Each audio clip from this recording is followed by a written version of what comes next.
Friends, fans, and fine folk, grab your drinks and snacks and come down to the campfire for this short rest with me and my friend Johnny Stanton. How you doing? Good. How are you doing? Thanks for having me on. I'm doing very well, thank you. It's good to have you here. It is good to have you here. Yeah, I'm very excited to be chatting with you for a short rest today, Johnny. Heck yeah, I love it. I'm a big fan of yours. I do love how you bring on your enemies from D20 Deathmatch, just brag in their faces about how you whipped my ass. Yeah, that's the only reason for this, so that I can spend the next 2 hours just bragging about how I beat you at D20 Deathmatch. Genuinely, in preparation for this, I was like, oh yeah, we met at D20 Deathmatch, and then I was thinking back and I was like, I don't even remember who won that fight. So it was much more. It was much more important to me. No, I genuinely didn't. I was like, I think I remember winning that one, but all I could remember was all of the bits during the fight of like the different cool descriptions that we had. It's all about all about the show that you put on. You know, nobody ever cares about who's the actual winner in the professional wrestling matches. It's really more about the show that gets put on. And, you know, I personally take pride in being a great loser. So if that's what I'm going to be remembered by, then it's been great. I am also a great loser, but for a different reason. I'm a very sore loser and a sore winner. But no, yeah, a great loser for sure. So it's wonderful to have you here, Johnny. For anyone who's here from my community and doesn't know who you are, let's start with just a very brief. Who the hell are you? Who the hell am I? I originated as a football player. I was in the NFL for my British audience, he means American football. American football, not that soccer that you guys play across the pond. No, I played in the NFL from 2018 to 2022 was my most recent time with an NFL team with the Cleveland Browns. And since then, not only have I been trying to get back in the league, I've also been trying to find my way in the D&D TTRPG space, which has been very exciting for me. It's something that I decided to be like to announce kind of as part of my brand or like kind of my one of my passions. Did you have to sort of come out as a nerd, like among your jock and sport friends? It's true. It's absolutely true. In 2020, I remember the night that it happened. In 2020, very early 2020, I got signed by the Cleveland Browns in January, and it was like a 2-day trip. I spent 2 nights there, which was actually like a good amount of time. It was supposed to be kind of just a back and forth. I flew to Cleveland. They signed me. I had my physicals, had my doctor's appointments, and then they sent me back home. And that's when they announced it, when I was on the plane back home, which was a very fun experience. But I get home, I ended up having a dinner with my now wife and my now in-laws, and my Twitter is just blowing up. And people are asking me a ton of questions. I play a position called fullback, which I know is also a European football position. But fullbacks for the NFL are like a running back. You know, you don't get handed the ball as much, but you're kind of a cross between a running back and a tight end or a lineman. So you're kind of like a running back, but you block mostly. So when I'm looking through this Twitter, everybody's excited because the fullback is a position that doesn't get used quite as often in the NFL anymore. Since then, the Browns actually don't have a fullback anymore. That's why I don't have a job. But everybody was so excited about having a fullback on the team again. They were asking me a ton of questions. And one of the questions I remember very clearly was, what's something about you that fans might not know? And I said, well, right now is as good of a time as ever. It's kind of like it kind of felt like I'm a kid going to a new school and I can kind of like rebrand myself in whatever way I want, or like kind of like give myself a whole new personality, which wasn't necessarily the case. I was kind of just like, let me just be my more authentic self and allow more of my own personality to come through. That's why I decided, hey, I'm a D&D fan. I'm a big D&D nerd. And I'm gonna be loud and proud about being a TTRPG nerd. Yes, exactly.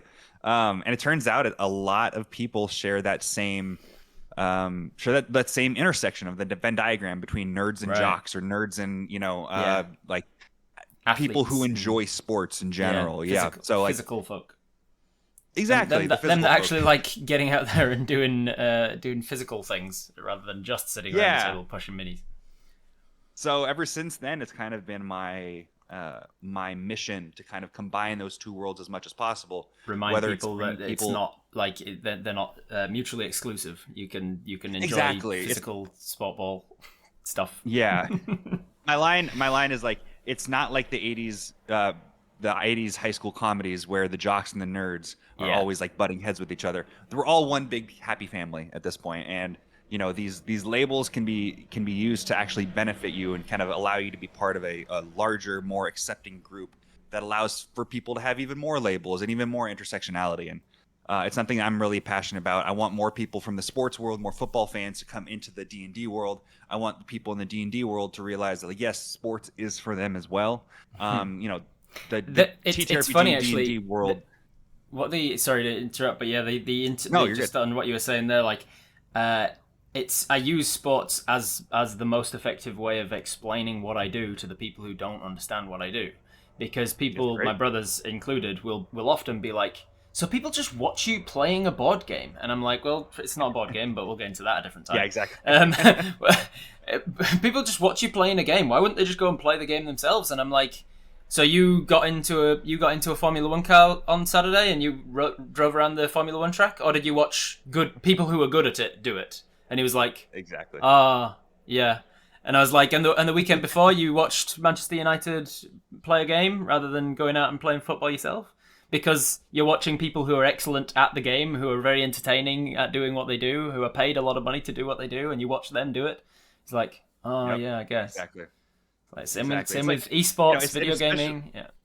Yeah, especially when it comes to tabletop role-playing games, because there's an actual story that's being told. Like, I think sports truly is like the greatest drama. If you want to learn drama, you watch sports. Like that, it's just so pure and so unscripted, and so, like, more often than not, it is exciting.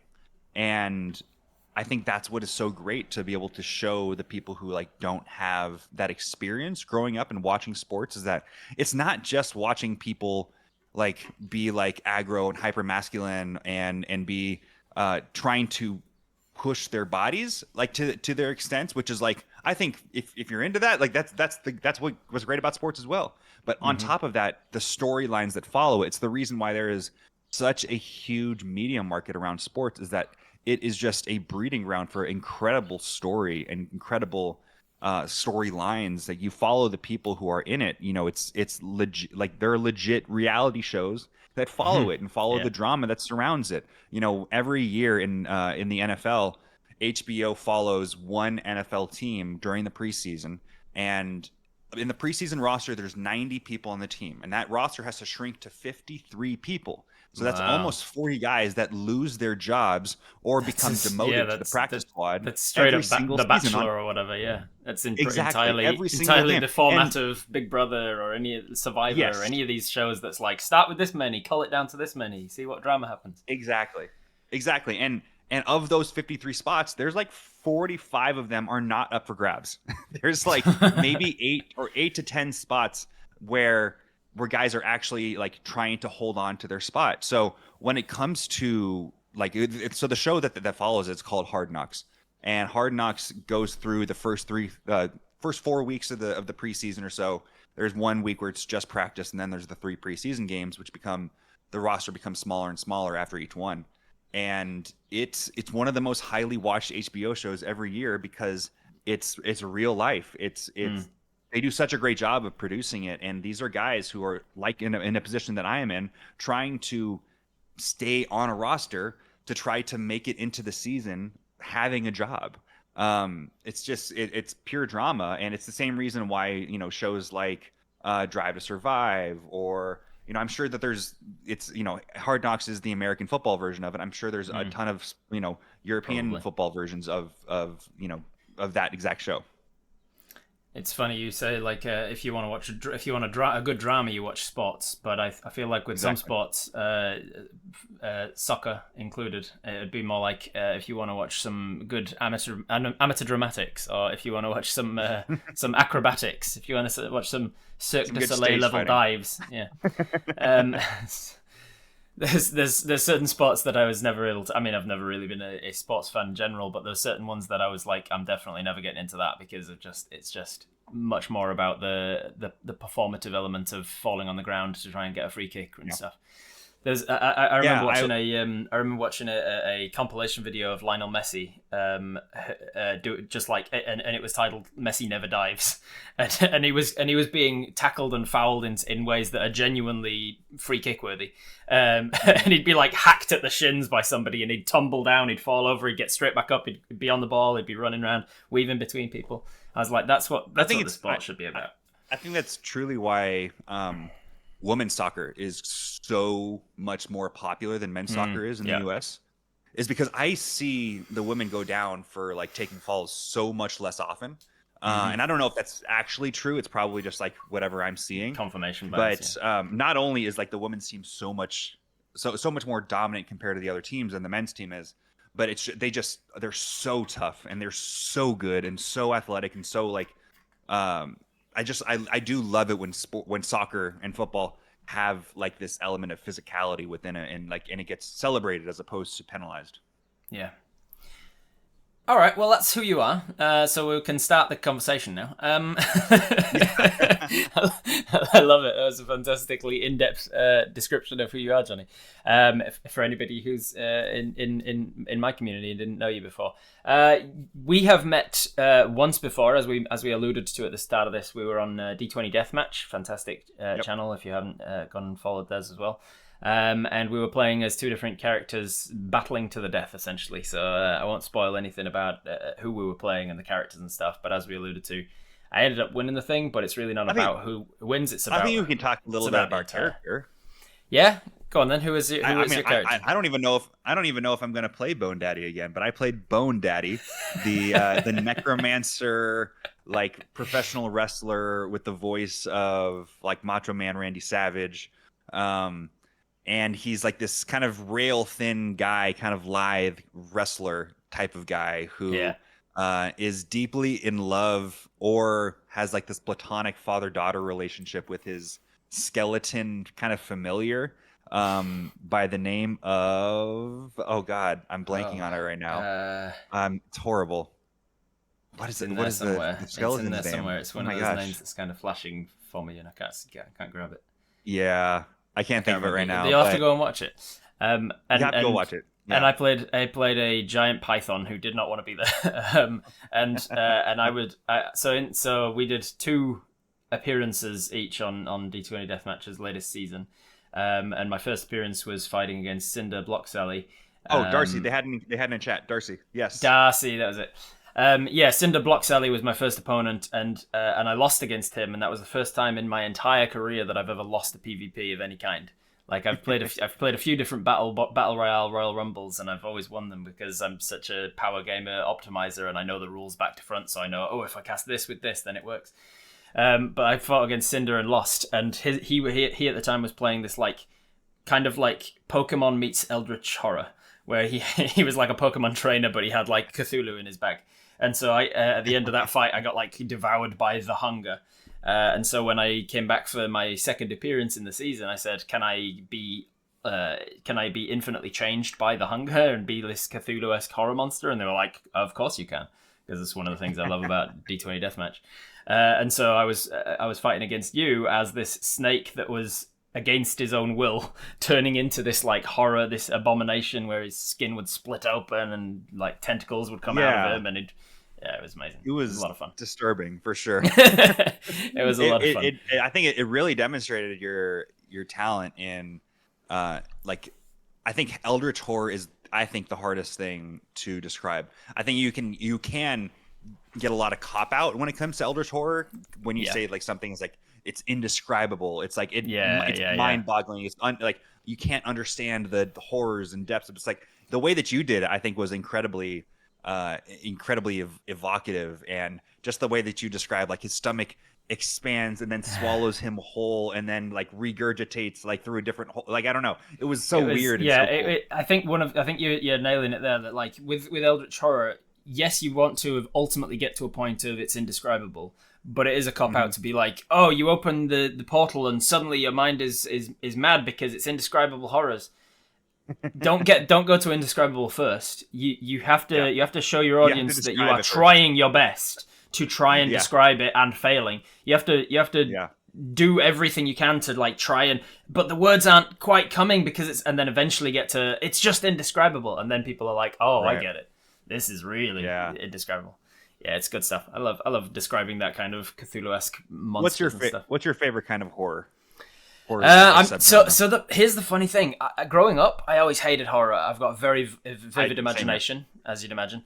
Very vivid imagination, very clear imagery. I'm like, if you look at the spectrum of aphantasia down one end, I'm like way up the other. I'm like hyper imagination. I can imagine and picture and properly like formulate any images in my mind. And so horror, very difficult for me to watch.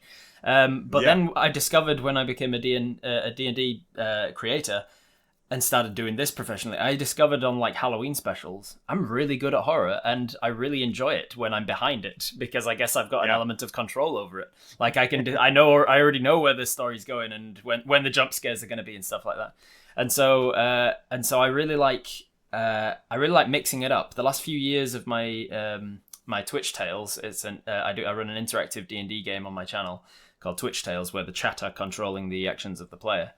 And then for Halloween each year, I do like a one-off special. It's still kind of usually set in the same world, but like with a new character or something, so that they're not as attached to it if they die.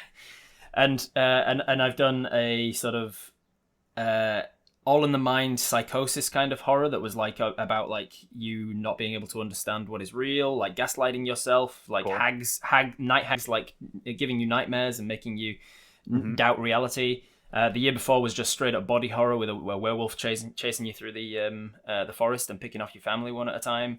The year before that was like this Cthulhu-esque kind of body horror stuff where there were like spiders coming out of holes in the walls and then turning you into mush, and then you suddenly waking up and then something else happening, and somebody gave him a hug at some point, and then you noticed that their body was fusing to yours and started like seeping into that kind of body, like gross shit. So every year with my Halloween, I kind of like branch out and be like, let's try a different horror. You seem like you really hate horror. Really hate horror, yeah, really hate horror. No, I really hated it as a kid, and then I started listening to the Magnus Archives, which is a fantastic anthology podcast, horror podcast. I started listening to the SCP Archives, which is another one that's very fun, very fun anthology series. So I like certain horror, it seems, but I'm not like, I wouldn't call myself a horror fan still. How about you? You enjoy particular horror? I'm not too much of a horror fan. Like, I'm not gonna rush out to see the most recent horror movie, especially because my wife does not like it. But I do love like watching B movie, like horror movies. Right, yeah. I have a couple friends out in Cleveland who that was their thing. They would bring all of their friends together to have a B movie horror night, whether you'd watch one or two movies, and they'd set up like tiki drinks and stuff, and they do such a great job, especially around Halloween. They do an amazing job of getting everybody together.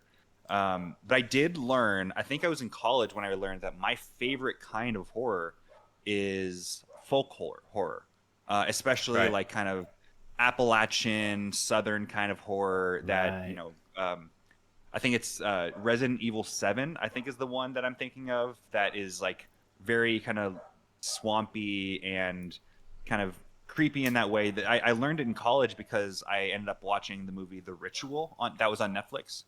That did such a great job. It's about these, I think it's 4 Brits who end up going on this yearly ritual to honor their having passed friend, who they want to honor him, so they go on this vacation every year. And this year they're going on this hike through the Swedish wilderness, and they end up getting stuck overnight. And it's kind of like the opposite of like Midsommar, where it's like, Swedes can be kind of creepy sometimes with like the rituals.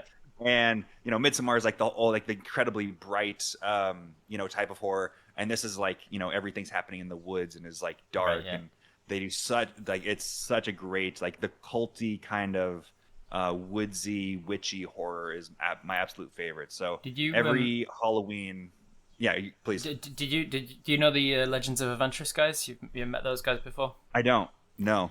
I should introduce you because I had them on my short rest recently, and they just had one of the most successful Kickstarters of all time for their new supplement, the Crooked Moon it's called, and it's all about folk horror. Cool. And they've introduced a bunch more folk horror stat blocks for D&D and things that are much better than like just regular hags and stuff that are kind of lackluster in D&D. Absolutely using that. Yeah, it's every fantastic Halloween.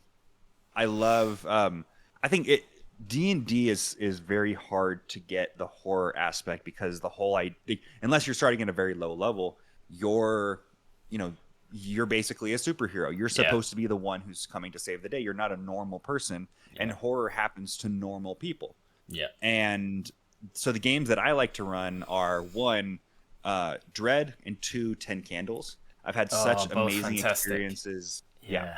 Every Halloween, I love running one of those two games for my friends. The first one I ran was kind of this like knockoff of Resident Evil 7, but also kind of I don't know. It was very fun. I tried my best to do kind of like that. The second one that I ran was a little bit of like a cross between Green Room, if you've ever seen that movie. Patrick Stewart is a neo-Nazi in that movie.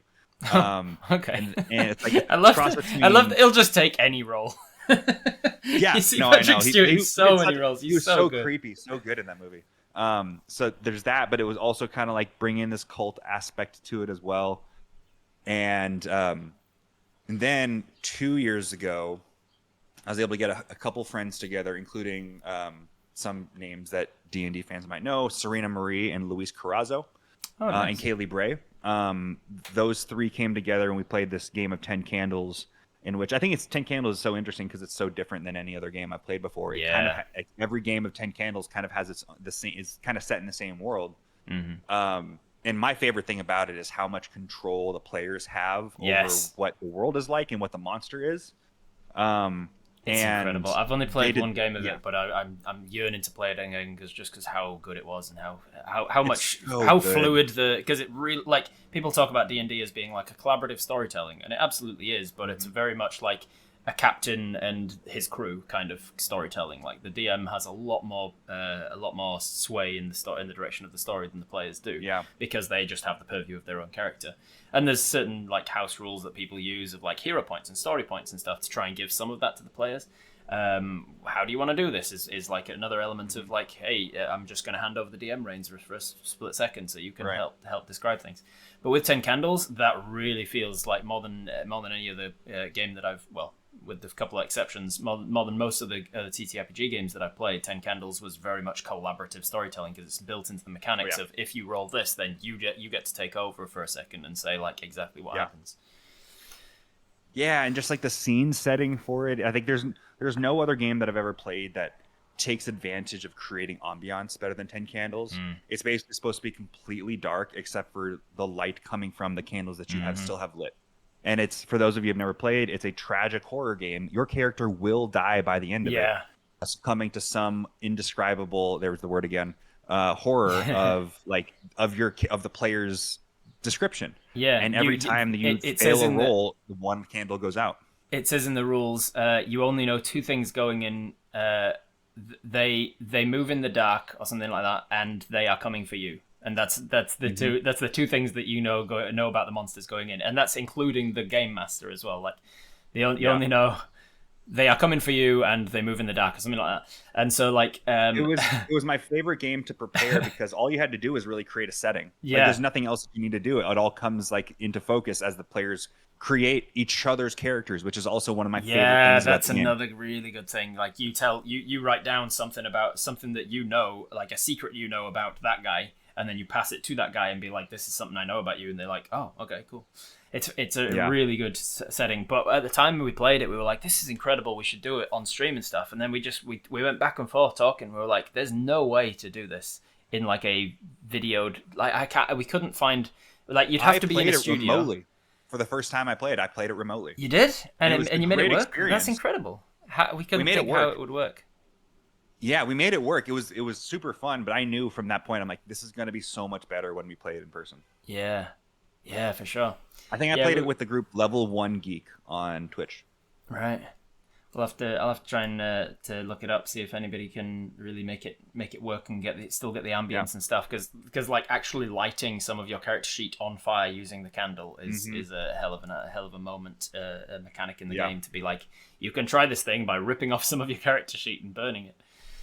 Yeah, Some good stuff. very cool. Yeah, there's some good games out there. TTRPG is just thousands of them, just absolutely thousands. It's magic. It's magic every single time that you get to the table, and like even if it's like I have a buddy of mine, Rick, and even the last game that I ran, which has been a while since I did it, like you can a DM will inevitably walk away from a session at some point saying, "Man, I really screwed up. I really did not do my best.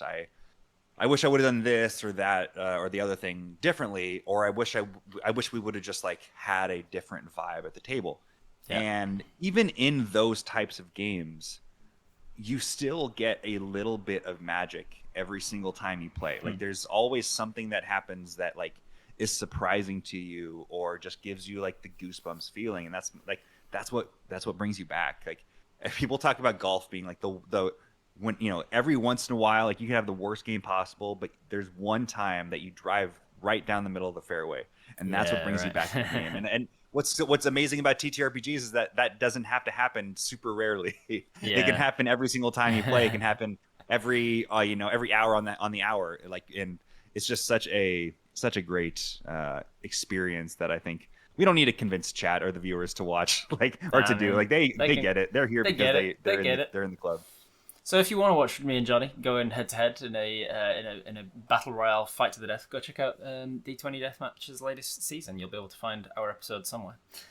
So I like to start short rests, half an hour into it, talking about names. But I think yours is relatively self-explanatory because it's just your name, Johnny Stanton the Fourth. Are you the fourth in a direct line? Like, there's no gaps between? In a direct line. It's not Pope-like. It is a direct line. I am John Stanton the Fourth, John Richard Stanton the Fourth. I go by Johnny. Middle name same as Sim all the way through as well. Everybody was Richard. Yep. John Richard. Yeah, I did learn, and I think I spoke about this on a friend's podcast. Sandeep Parikh and Omar Najam. It was like the first time I talked about this, but the difference. I think once you get past the second, it's not quite as like you said, like the rules can break. It doesn't have to be linear, but the difference between a junior and a second, and I don't think this rule is necessarily followed, but the difference between a junior and a second is that a junior is the direct like lineage, the direct descendant, like the son of the senior. And then when it becomes, if you're the second, it can be further down the line. Third and fourth, I don't think necessarily follows that same line, but there's not like a junior unless junior squared. There's a band, junior squared. I think I think I'm at that point. I'm junior cubed. Junior cubed, yeah. Johnny Stanton Junior cubed. If you ever want to rebrand, Johnny Stanton Junior Cubed. I've already got the IV logo and everything. I don't think I need to. Did you go by Johnny to try and get some differentiation? Because I imagine there's some confusion at parties or like at family reunions or in mail. Like if you get something in the mail and it's addressed to John Stanton, you're like, I don't know. Like, growing up. Yeah, no. At this point, I'm Johnny. My dad is John, and definitely by his point of his life, he had moved on from Johnny to John because it's kind of Johnny is like kind of the child version of John, obviously, but it's something that I've always felt. And then the old man version is Jonald. Jonald, yes, exactly. So is it just a lot of people think that it's Jonathan. Why would you make it people ask me, why would you have a nickname that's like longer than your name? It's like John. I'm boring. But those people have never met an Australian who like to just they truncate John. And then they truncate and then chuck a vowel on the end like Jono. Yes. Something. My dad had definitely, I think all his dad and his grandfather had all moved on from Johnny to John at this point in their life, and I've always felt more ownership of Johnny. And I always want to, because I want to continue the line. I want to have a fifth if I'm graced with that. And but at that point I'd have to figure it out because I'd still want to go by Johnny. I think for as long as I live, I'd want to be Johnny. And like, what does the what does Johnny's son become? But we do have to figure that one out, because like we can call him like Cinco or something, or like Yeah. Pinta, but I don't know. We'll have to figure that one out. Junior to the fourth. Junior to the Yeah, fourth power. I was called Quattro a couple times in high school. Quattro, nice. That's a pretty good one. Yeah. I once saw a little cartoon that made me laugh as a Robert. It was like the life cycles of a Robert, and it was like as a baby you're like Bobby, and then when you're a kid you're Robbie, and then you become like Robster or Rob something, or like Bob. Rob, and then Rob, and then Robert in your sort of young adult life, and then eventually you become Bob when you're older. Yeah. And then like if you live long enough you become Bert. It's like all the different nicknames of Robert. Yeah, I think it's funny because Rob and Bob and Bob kind of have that relationship where it's like, it's not, you can see the line there, but it's like, Yeah. that's a whole new letter in front of it. It's a whole new, it's a whole new thing. Like Richard and Dick. But why? Well, for a long time, Jack wasn't an actual name. Yeah. It was just a Jack nickname was just for a John. nickname for John. Yeah. It's like that's weird to me. That's as long. That's a different word. That's the same different number word. of letters. You guys got the first letter. But it's a different word. And Bill as well. Bill for William. It's like, where's this B coming in? Why are B's just coming in? The funny thing was, when I was a kid, I had so many nicknames that I once sat down and listed them all out, and I got over 50 because there were so many different variations. Because with Robert, you've got your all name of the is very. You've got all of I was the gonna say derivatives hardly, of Robert, and then you do the same again, but replace the R for a B, and you've just doubled them. and then I had like all these obscure ones as well. Like one of my friends, like my mum would call me Robster, and then from that my friends started calling me Lobster.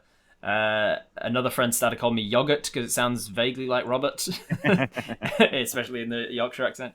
Robot, of course, and then there's the unrelated ones entirely. Like one of my friends said, she was walking behind me one time and said that I walk like I'm singing Zippity Doo Dah with like a little spring in my step, and so she started That's calling wonderful. me Zip. I love that.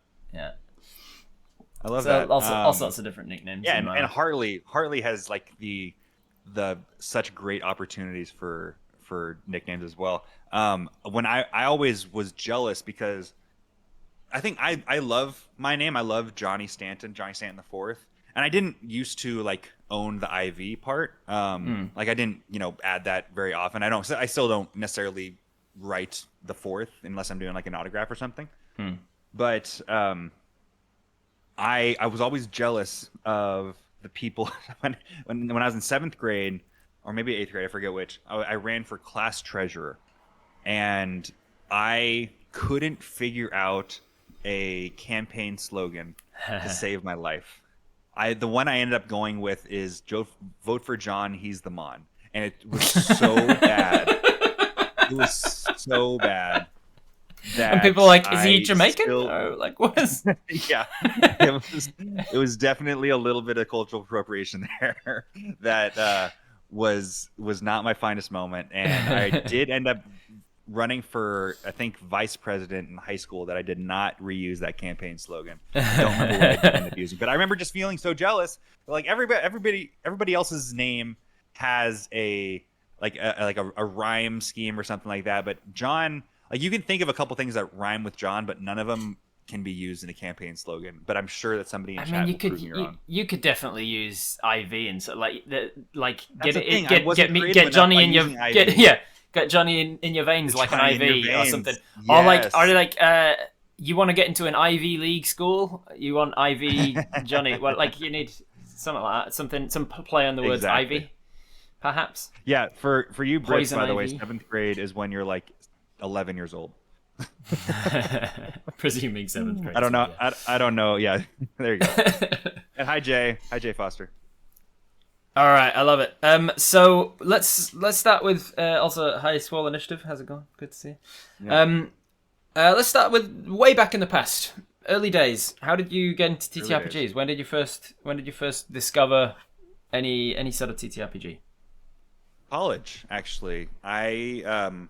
When I was a senior in high school, I ended up tearing my ACL. That was my first like major injury that I ever had, and it's like a rite of passage for anyone doing football, right? It's true. You know what? We talked about before this. There's a couple things that I thought I was going to have announced by now, but hasn't been. We haven't been able to get on top of it yet to be announced. So a couple of things we will be able to talk about. A couple of them we won't be able to. I'll say right now, assuming that nobody is going to create like a big social media stir about this, because it's supposed to be like it's already online. Like you can find it if you look at the right place, but it hasn't been announced yet. Right. But yeah, so don't So keeping this to ourselves. We're getting exclusive. Keep this a little bit to ourselves. I'm going to ask this a couple times of you today. Is that I'm doing a TED Talk in March in New York at Binghamton University.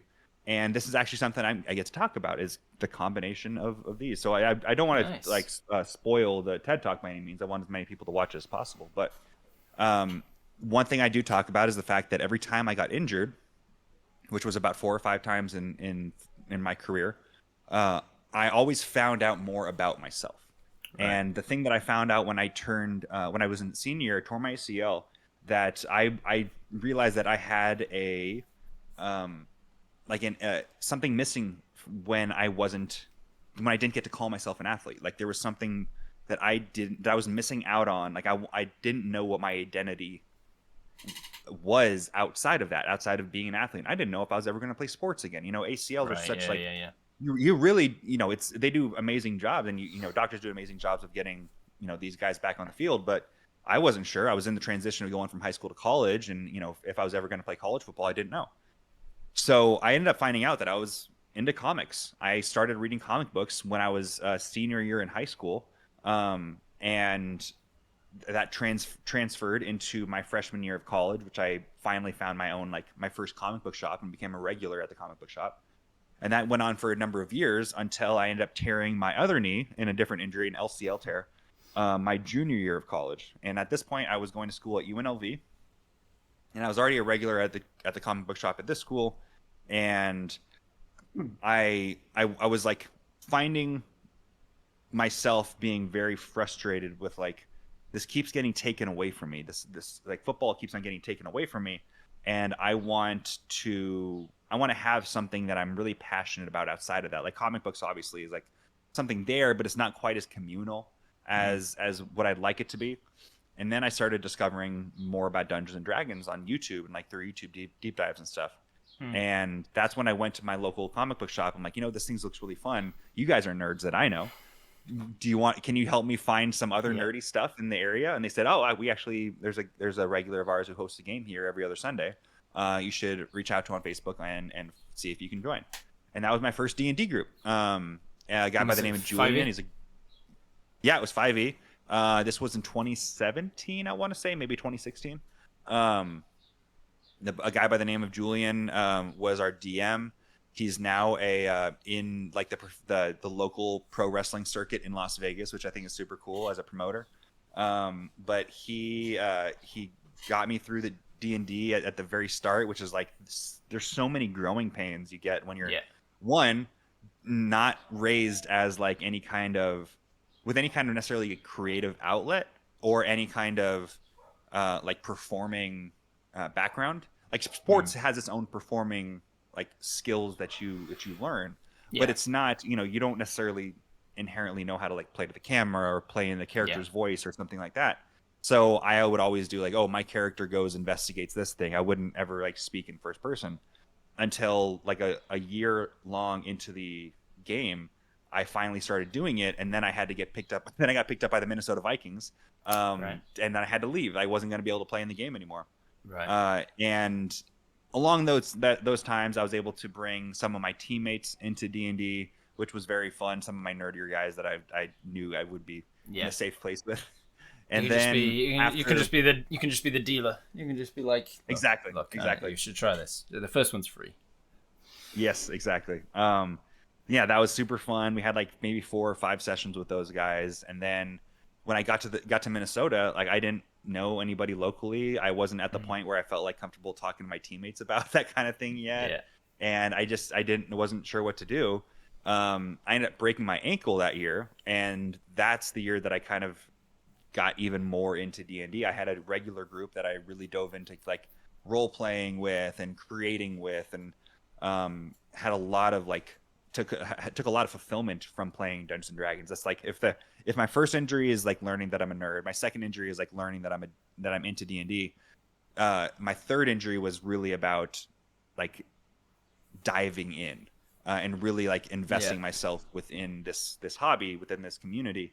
And since then is, you know, when I first revealed outed myself as a D&D nerd when I was with the Cleveland Browns, I ended up bringing some teammates over there into my D&D group and involving them with it. And that was such an incredible experience that we've been able to do charity games to benefit certain causes. And Did you get anybody come to, like, when you sort of outed yourself as a D&D nerd, did anybody be like, oh, I've been into it for years? Like, or was it still like I'd be interested in playing? Like, it was funny because I think it is very common for people to say, I was just talking to the creator of the show Encounter Party, which is on the D&D Adventures channel, Ned Donovan, super good dude, a really great performer and actor in his own right. He was just telling me the story about how he was friends with his buddy for about 5 years, and it wasn't until his friend overheard Ned talking on the phone talking about D&D until he found out that they were both D&D nerds and that they just had never spoken about it before. I unfortunately have never had that experience with somebody that I was really close with being into D&D. I think maybe nothing that was like, oh my gosh, like we've been close for this many years. How do we not know this about each other? But none of your fellow team were also in the closeted D&D nerds. I wish that would have been great. But there were plenty of nerds that wanted to get involved in the game. We ended up having about 3 guys that first year get in the game. But I do think it's more common for people to not know that other people around them are already nerds themselves than it was from my situation where there wasn't anybody. I'm just now going on a daydream about how if you got your entire team into D&D, just imagining you guys on the field actually during a game using D&D terminology would just be so funny. Like the whistle's about to be blown and they're like, roll initiative! Just use your action to dash! I did love, when I was on the Browns, most of my job was as a practice squad player. So I wasn't playing on Sundays for the most part. I ended up playing on 4 total games. And I did end up finding a lot of love in tweeting during the games and like kind of continuing like that D&D thing, where I ended up scoring a touchdown in October of 2021. It was my first ever touchdown in the NFL. It was the only one I've ever had. And obviously that was incredible and an incredible experience.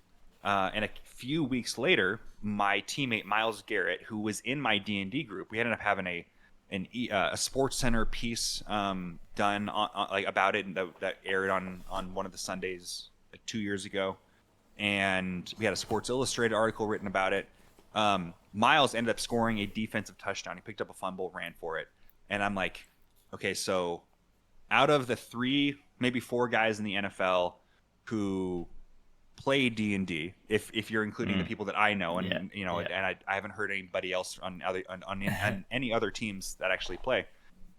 So Myles scored a touchdown, I scored a touchdown, and there's maybe 2 guys who haven't. So I said, you're statistically more likely to be a touchdown scorer in the NFL if you play D&D than if you don't. Which people got a kick out of. So 50% is pretty good. Like if you want to play D&D, you can join that club. You're more likely to score a touchdown statistically. Yeah, because you're able to suddenly. I'd love to see like a Rain Man or like a Sherlock Holmes type sort of breakdown. Yeah.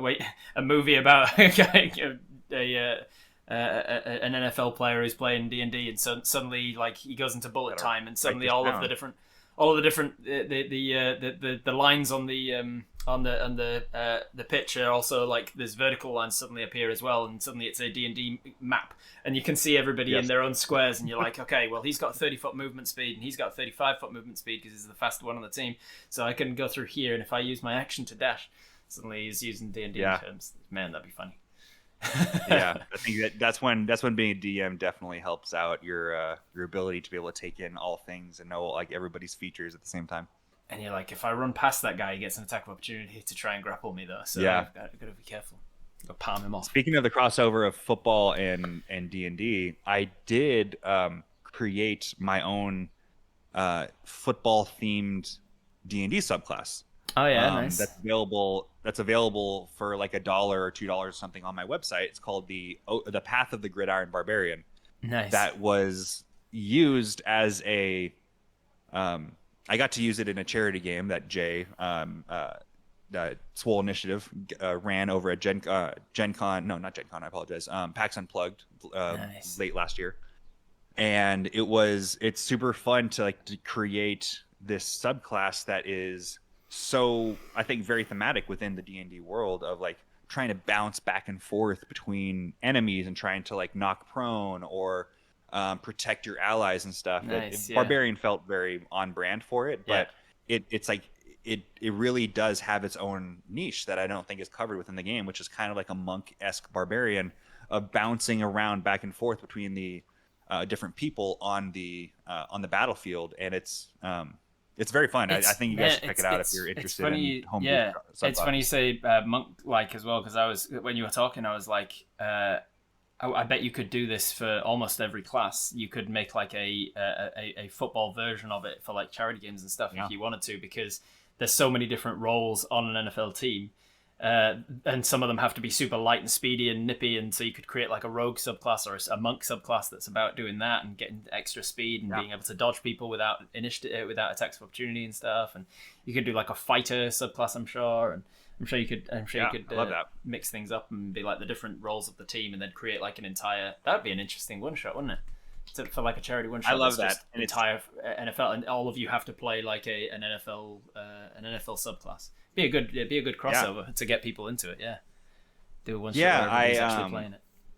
I'll give a another one of those little teasers along with the TED Talk if you're willing to hear it. I know the one thing I talked to you about is I'll mention a little bit later, but I don't even know if you know this yet, Robert, but I just started this year a publishing company. Oh right, no, I didn't know that. It's a company. We haven't even done any of the social media for it yet. Like, we're still in the process. I won't tell you what we're doing, but I will tell you that there is a Kickstarter that will happen this year. So if you do want to get the latest news about that, hit the notification on my Twitter or my Instagram. And if you can, I think it works. Add your email, like join the newsletter for my website, StantonIV.com. You don't have to. I'm not using that newsletter actively, but I will be using it once we have all the marketing stuff together for this company. Crimson Herald Gaming.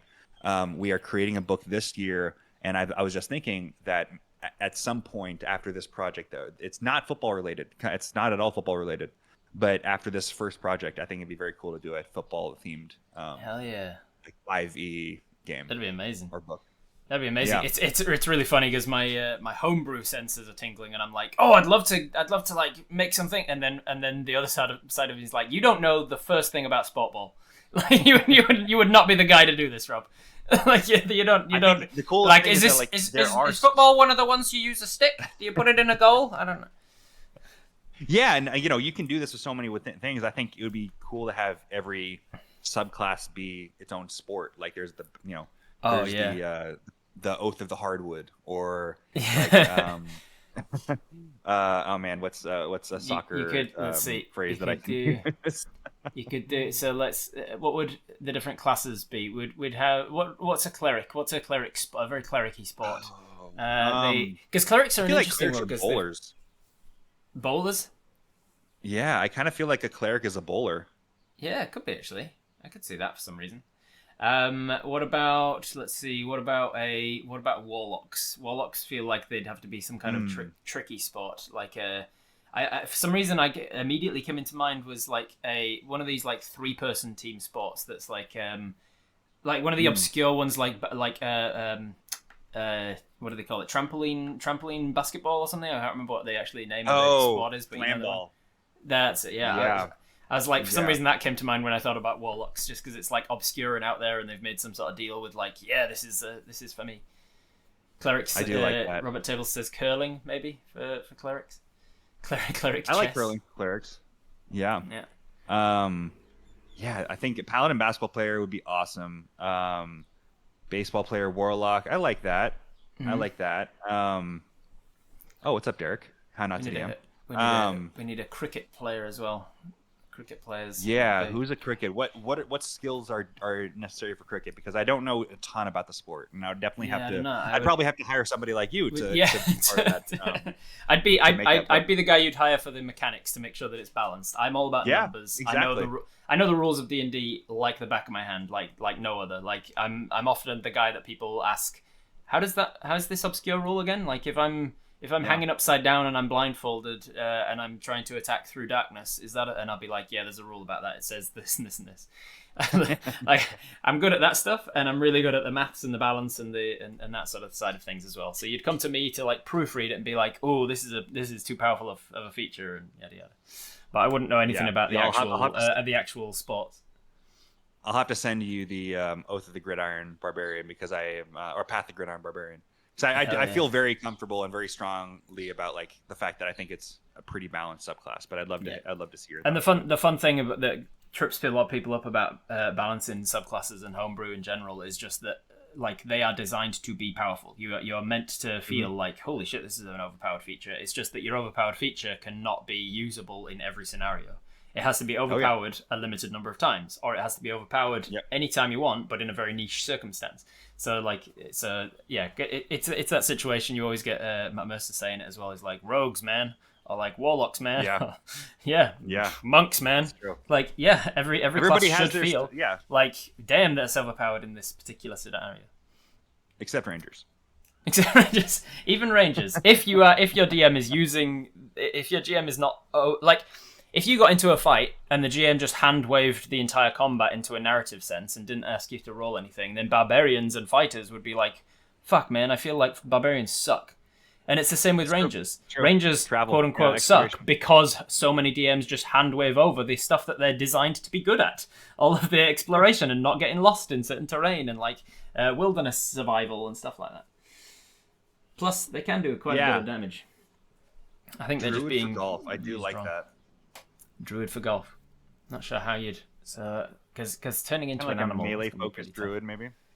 I feel like maybe so you'd need something. I just suddenly had in mind like a triathlon athlete or something, like someone who's good at like lots of different, not just a triathlon. What are they the octathlon or something? The ones where you're like shooting and then you're skiing and then you're cycling and then you swim. Like somebody who's a good all rounder would be someone like a druid because then they can get to a place and wild shape into something that can swim.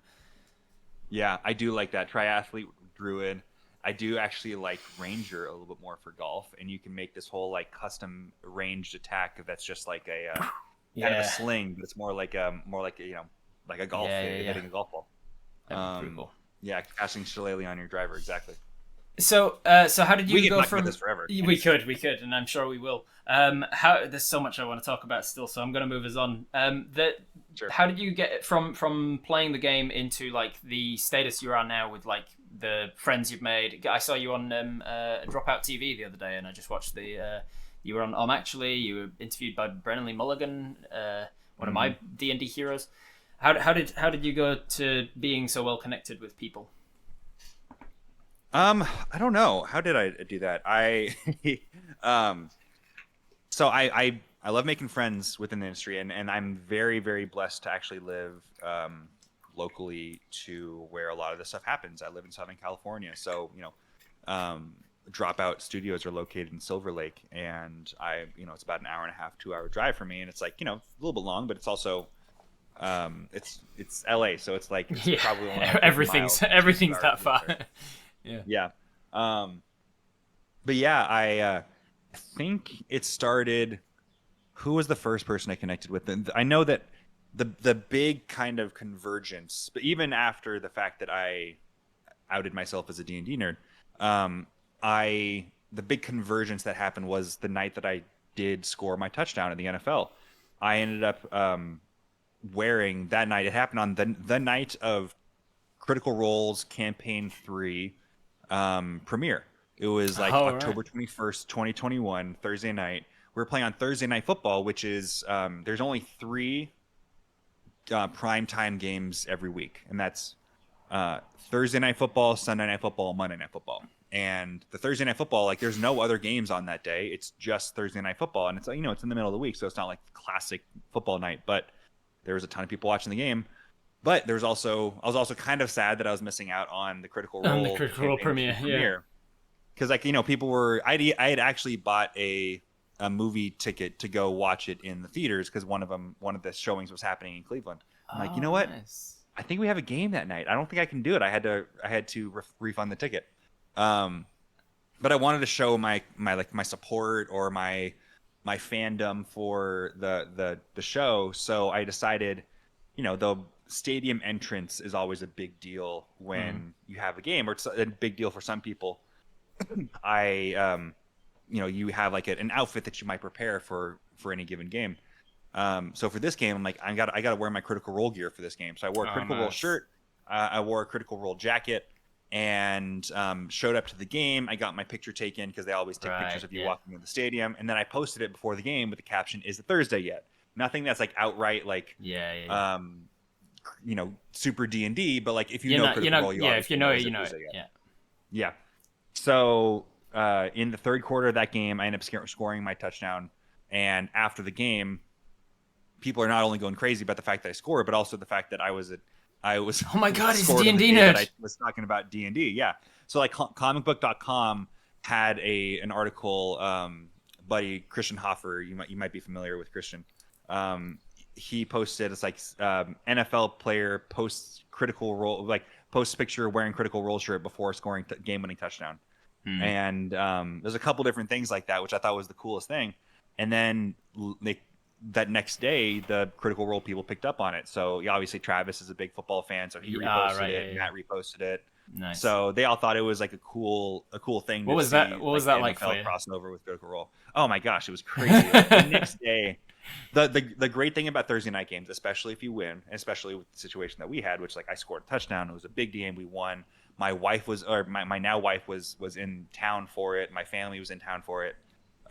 You would have been so buzzing about just the touchdown. You'd have been so buzzing about that, and then you'd just suddenly, and then like what somebody you've been a fan of for so long is like tweeting about you. And weekend. What a Cloud9 week. Yeah, no, that weekend was incredibly fun because when you're NFL player during the season, it's like we really only get one day off, and oftentimes on that day off, you still need to go into the facility. But when it's a Thursday night football game. No, exactly. When you have a Thursday night football game, the rest of the weekend, Friday, Saturday, Sunday, is all off. You don't have to think about football at all because you show up again on in the facility on Monday. Yeah. And so that the Thursday night football game ends. I didn't even go out that night. Like it was East Coast time, so those games end at like 10 something anyway. So it was probably too late to go out. But my family was in town and like everybody was in town. So I wanted to hang out with them. I knew my parents would probably be too sleepy to go out or anything like that. So I wanted to spend time with them more than anything else as opposed to like celebrate the win. So I just remember hanging out in my apartment with my girlfriend at the time, my now wife, and my parents. And all of us, we weren't even talking to each other. We were just answering texts and social media stuff until like 2 a.m. in the morning because everybody who has ever met me messaged me that day. And it was I had no qualms about it. Like I was so happy to be able to hear from all these people who were like supportive of me. It was the coolest thing. And then the next day I'm like, I want to get away from everything. I want to just like kind of decompress. My wife and I, this was like, late October in the Midwest. And like things, it's already super wet and like dark and cold. Like not like Britain is necessarily at the time, but it's cold enough. It's like high 40s maybe Fahrenheit. And we ended up going to this arboretum, like a nature preserve type of area, just like a heavily wooded area, and we just walked around for like 2 hours in like the wet woods, and like every once in a while I would get a buzz on my phone. It's like, Sam Riegel just followed me and like reposted the post from last night, and like I was just getting all these people like reaching out to me. So to answer your question on how I got into the world, like that's kind of like the starting point. Everything from there kind of was built out. And You're just suddenly on in people's radar. meeting Yeah, people and you exist to yeah, people. yeah. The first time I met it's a those, surreal feeling when you're like, oh, that person knows I exist now. Like that's happened to me a yeah, lot as I've gotten into it as my full-time career. As like I've met people that I was like, oh, I was a fan of your stuff before I started making things myself, and now yeah. not only do some of them like, oh, now you know I exist. It's like some of them are wanting to work with me, or some of them have been reaching out to me first. I'm like, oh shit, you're the one reaching out to me. Okay. The most recent time that happened to me was, did you happen to watch? And I don't want to spoil this because I know people are catching up with Survivor left and right. Did you or anybody in this in chat recently watch season 45 or season 46? I forget which. The most recent season of Survivor. Nah, not for me. No. Okay. Well, one of the people, I'm not going to say where he ended up. One of the people in the show is a guy by the name of Jake O'Keefe, I think, or Jake O'Keefe or something. He this dude with like the thickest Boston accent you've ever heard in your life. He after the season, I follow him on social media, and then I see, hold on, he already follows me. And he, like, Survivor, like kind of these reality shows usually isn't like, unless it's like The Bachelor or something, isn't huge for social media. You don't end up developing like necessarily a huge social media presence unless you're like a big personality. And he was a big personality, but he still wasn't like huge. But I followed him, saw that he followed me, so I sent him a message on Twitter. I'm like, dude, you follow me for something, like why do you follow me? He's a Boston sports fan. Like I wasn't expecting him to be like following up on Cleveland sports. He's like, dude, bro, I'm the biggest football fan and the biggest D&D guy. I love that you do both. So we've gotten connected from there, and I think that's the coolest thing. It's like it's the weirdest thing to I'm like, oh, that person's cool. Let me go see if I follow them on social media. Okay, I don't follow them, but they already follow me. That's always wild. Yeah, it's fantastic. There's a couple times when I've had somebody like message me on Discord, and it's like, so and so sent a friend request, and I've like screenshotted it, been like, oh my god, so and so has sent me a friend request. It's such a good feeling when you're getting into a position where you're like, oh yeah, I'm known now. I'm known in this industry somewhat. I think, and even the people that I'm not like directly connected with yet, that are still on my list of like heroes that I want to meet and talk with and stuff and like work with ideally, they're now like one step removed from me. I know people who've worked with them, or I know people who know them, kind of thing. And the more people you know, the and like with me going to conventions, the number gets of, exactly right. Yeah, the Kevin Bacon number.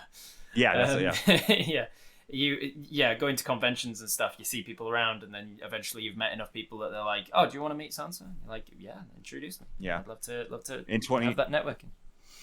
In 2022, as part of the creation of the Oath of the or the Path of the Gridiron Barbarian, I connected with fellow Brit, I believe, Anthony Knight of Unite the Realm. A really great apparel company that makes these cool like heavy metal like aesthetic D&D shirts. And we collaborated to create a Path of the Gridiron shirt, like with my name across it. And it's the coolest thing ever to have like something that like not only has my name on it, but also has like something I created. Something and you've such created, a cool design. And it's the coolest thing ever to see that shirt out in the wild. Now, I don't mean like I'm never going to see that at the local mall or something, and then like somebody gets recognized me. Like I very highly doubt that that's what's going to happen. But being able to see it like just randomly at a convention that I'm at, oh my god, that's the coolest thing. Like, let me get a picture with you, please. That's one of the fun things about this career that we do, I'm sure, is that like it's going to be different for you because you're so famous through your NFL as well as D&D. But like for me, who just is D&D, one of the good things is I get a level of fame that is really really exciting when I'm at a convention or something. People will come up to me and be like, I love your work, love what you do, blah, blah, blah. But then every day walking around, going to the shops, I don't have that annoying level of fame of going like, I can't go anywhere without bumping into fans. So I've got this, it's kind of like anonymity, the anonymous fame that I've always associated with like authors and stuff. When people ask me, oh, you want to be famous? I was like, I want to be like famous like an author, where it's like the people who really love your work will recognize you and like come up to you and say things, but then you could just walk down the street and not get accosted. A convenient level of having fame, your name recognized having your name recognized, I think, is more fun than your face recognized. Yes. Yeah. I think that's like hold on, you're not that Michael Jordan, are you? Yeah. Wonderful Most stuff. of the time I'm So not. I want to talk about just athleticism in general, because I've been for a while going to a personal trainer because I just don't have the self motivation to just train on my own at a gym. Plus, I wouldn't know what to do, and I'd probably end up hurting myself because I'd be doing some techniques wrong. So I was like, I tell you what I'll do. I'll motivate myself by like having a personal trainer that actually teaches me how to use proper technique and stuff. And so I've been going to this guy week to week for a year and a bit, just trying to stay fit, really, because I acknowledged that I'm approaching my mid-30s. Awesome. And I was like, hey, I need to start keeping fit. But then I was like trying to keep myself accountable, I suppose, by just posting about it on Instagram after I work out. I'll just post myself doing something, and being the D&D nerd that I am, I'll tag it athletics check. I'll be like, athletics check. I rolled a 12 today because I was doing pretty well, or like, I slept well and I ate well before this training session, so I had a bunch of energy, so I actually rolled like a 16. And more often than not, it's like I feel like I rolled an 8 today because I did not sleep well before and all this. Of course. So then we meet up for the D20 deathmatch, and I think afterwards you were mentioning, and we can talk about this. Yes, it's not something that this is not one of those. Yeah, we want to keep. Yeah, no. You mentioned that you were going to be doing a podcast about like athleticism and athleticism in nerd culture and like the linking of the two, and you were going to call it Athletics Check, and I was like, well, there it is. that makes sense. There's only enough originality in naming and things to go around. So I guess at that point it'll be the much more famous Athletics Check. So what can you tell me about this podcast? Yeah, I'm more than happy to share that with you, by the way. But Athletics Check started off as an attempt for me to create a social media, like a reason to continue posting social media. Like I'm not somebody who feels ever natural about like, okay, I'm taking this picture to be able to post on social media. I'm taking this video to be able to post on social media. It's always like an effort to do. So I wanted to have something that I could just like, okay, that's my bread and butter. This is what I do. So it started off last fall or last summer as something to bring together, again, converge the two worlds of D&D and sports. That I wanted to help teach and help lower the barriers of entry for each side. So one episode would be, talking in front of a camera, in front of a table, and use like different graphics and stuff of showing how D&D, like to relate D&D to a football fan, or how to relate football to a D&D fan. And I was having a lot of fun with it. It ended up being a lot of work, a lot more work than I was expecting to. And film it and write it, film it, edit it, and then put it out into the world and try to do it, at least once a week if I could. But it was a lot of work to be able to get it done, as opposed to just having something that's off the cuff and be able to talk about it freely. Yeah. So that's why I'm like, you know what, Athletics Check shouldn't just be something that I'm doing to try to like teach to people. Plus, it was having like the return on investment was kind of lowering a little bit, and the more time and effort you're putting into something, the more it's really got to do well for it to be considered a success. Exactly. So what I decided, you know what, it would be way easier for me to actually be able to use some of the connections that I've built up, and just explore what Athletics Check is in its different forms. So that's when I decided, I can announce it to the 101 people here in this chat, that I am going to be starting the Athletics Check podcast this month. Nice. The first guest is going to be a lady I hope you know the name of, by the name of Amy Vorpal. Amy and I have been very good friends for a number of years now. Amy is an incredible person. I saw her I'm actually with you. Yep, exactly. And we talked about her relationship with athletics and athleticism and working out, and kind of convincing her a little bit that she is an athlete and that she is a jock. And I like to talk in every episode about what's your ratio? Like, what's your ratio of jock to nerd? You can be 100% of both, but like, what is your like time investment? What is your identity kind of like? What do you identify more as? Yeah. And what I do love I hope to go into every episode trying to even that out closer to 50-50 in my own research about them and talking to them about the thing that they're not necessarily as maybe not comfortable talking about, but more maybe they're more passionate about talking about it because they don't get the opportunity to talk about it as often. So the whole goal is to talk to nerds about their relationship with sports and to talk to athletes and people in the sports world about their what they're nerdy about, what they're passionate about. Because I personally think that being nerdy about something is just a synonym for being passionate about something. Yes, absolutely. You can definitely it's always been funny to me that people try and differentiate them and be like nerds are into math and D&D, and it's like no, nerds are just into something. You can be a carpentry nerd. No.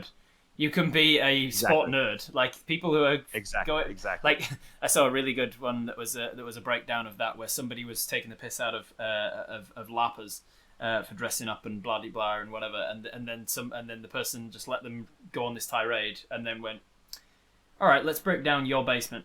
You have NFL jerseys up on the wall that are signed by blah blah blah. You wear this. You wear a jersey of your favorite team, and you dress up as if you're a member of the team, even though you're not. So you are pretending to be like this and this and this. True. And like they broke down every one of their arguments and just directly related it to the ultimate fandom that they had for sports, and was like, you are lapping when you are going to a sports game because you're pretending to be part of things. Fantasy football is just LARPing as an NFL general manager. Yeah, like, that's all it is. So yeah, it's everybody is nerdy about something. Everybody is passionate about one thing or another. And if you don't have something like that, you need to find it because it's so much of a like you become a more well-rounded person when you have these different things to kind of identify with. So yeah, my first episode is with Amy Vorpal. I have recorded 9 episodes that I've built up to be able to build up a backlog, and we're going to finish off those episodes and release them before the end of the month, or at least one bi-weekly to start off with before the end of the month. And I'm really hoping that you guys will all listen because I'm really proud of the stuff that we talked about. There's some really, really cool guests, and I will say I started off the guest list slow.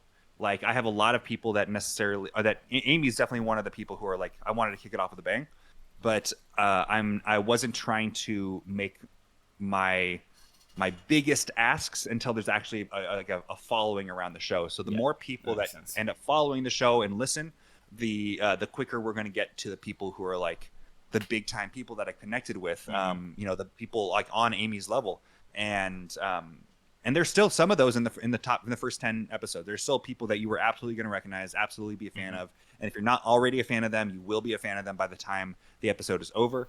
But yeah, the bigger the audience gets, the more likely we're going to be able to get people like, the Miles Garrett's in my social circles, or the people who are outside of my social circles who are known for having those nerdy interests and are known for like who might not be as interested in talking to me until I actually have a following. So you guys are a big part of that. If you guys can start listening, I appreciate it. It's amazing to me how many people are in this. Like I keep thinking, like the Dungeons and Dragons niche. It must be like it's such a small thing that I must have known everybody. And then every day there's new names, and not only just new names of people who are content creators who've got like 1,000 followers on this or that or the other, but like big names who have worked with all of the big names. And I'm like, how have I never heard of you? How am I still finding huge names in this industry that I've still never heard of? Just the other day in preparation for this, I watched your YouTube. I saw your thing. I was like, oh, he's doing on your YouTube. You've got a 4-part series from about a year ago with the with Dawn and Dusk.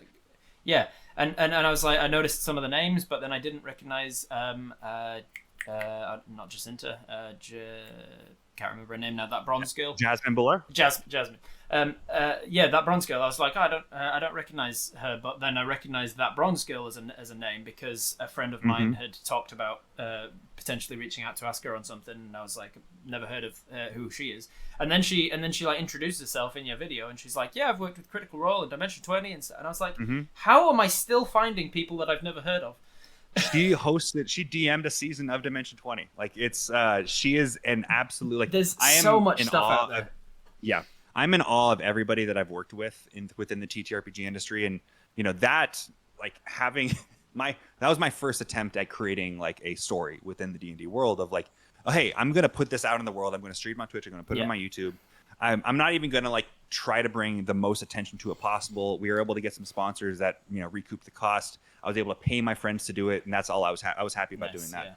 But the like more so than anything else, the most pride that I have within that is one, being able to pay my friends to be able to do it, but also the fact that they are willing to be able to do it with me, because those people are some of the most talented people that I know. Not only like, it's funny because there are people who are kind of in the D&D world. Sometimes it oftentimes doesn't cross over, where there's the performers and then there's the writers. And then there's, obviously a bunch of people that like will cross over between the two and kind of have roles outside of that. But a lot of people are more familiar with the performers than the, and I don't know, I'm kind of just ranting at this point, but Jasmine is somebody who is both, who wrote for Critical Role, has appeared on Critical Role, has written and DM'd a season of Dimension 20. And this just overall, like the way that I called Bronze is she's just an absolute powerhouse. Yeah. I've been able to play with her a number of times. She DM'd me when I was at PAX Unplugged 2022 for the Dragonlance stage with names like Maggie Robertson and Gabe Hicks and all of these like incredible people, Erika Ishii. Jasmine is, I think, one of the clearly most talented people within games, and like I am such a big fan of everybody. I just want to talk about Jasmine, is the fact that she is such a powerhouse. She elevates every single thing that she's in with a level of intentionality and humor and insightfulness and creativity. Everything, and her presence in front of the camera is always incredible. Desi Quest should have everybody watching it in the world. Her D&D actual play that she runs. She is somebody who I am so inspired by all the time, and I then saw you were on I'm actually, and I do have a Dropbox account, so I went and was like, oh, I'm going to watch that, and then I noticed she was on there as well, and I was and through watching that I was like, oh, I should know who that Bronze girl is. She's really funny, and she's very quick and clever, and a lot of the things that she was saying, I was doing the same. Like the question would come out, and I'd be like, here's what I would say in this moment, and then she'd chime in and say the same. I'd be like, I think we'd get along. But it's one of the things that I love. I love the fact that there are so many people in the industry that you can't know everybody, and I also love the fact that there are so many things going on that you can't possibly stay on top of everything, because it removes some of the pressure to network in a false way.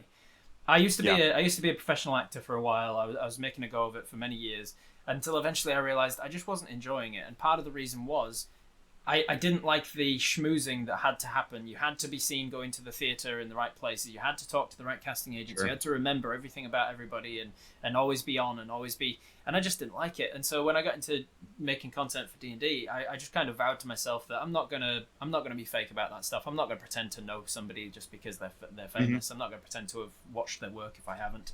Because it's impossible. There's hours and hours and hours and hours of content from every different person's platform, everything. And so if I haven't met you in person, if I haven't been formally introduced, I'll be like, maybe I know who you are, but I'm not going to presume to know you.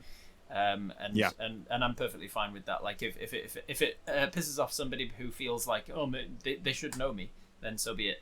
But like I can look at somebody, see their body of work and go, wow, I'm surprised that I didn't know her by now, but now I do. Yeah. And I saw somebody say like, okay, well, all you need to do to break into the industry is be an NFL player, score a touchdown, wear a certain shirt, and, like, and meet all those people. I get it. I'm an outlier. I know that like I am not somebody who is necessarily more talented than anybody who hasn't quite broken into the D&D sphere yet. Like that's not the case. I know a lot of my novelty comes from the fact that I'm a football player who likes D&D. But I truly do think that you don't need to know the right people. You don't need to have it happen at the perfect time. And in all honesty, you shouldn't be creating stuff in the TTRPG world for like you should be creating for the sake of creation, and that's if you're creating for the sake of, oh, I hope so and so sees this and then I get famous. Right. Like, oh no, that's not. I've everything I've done.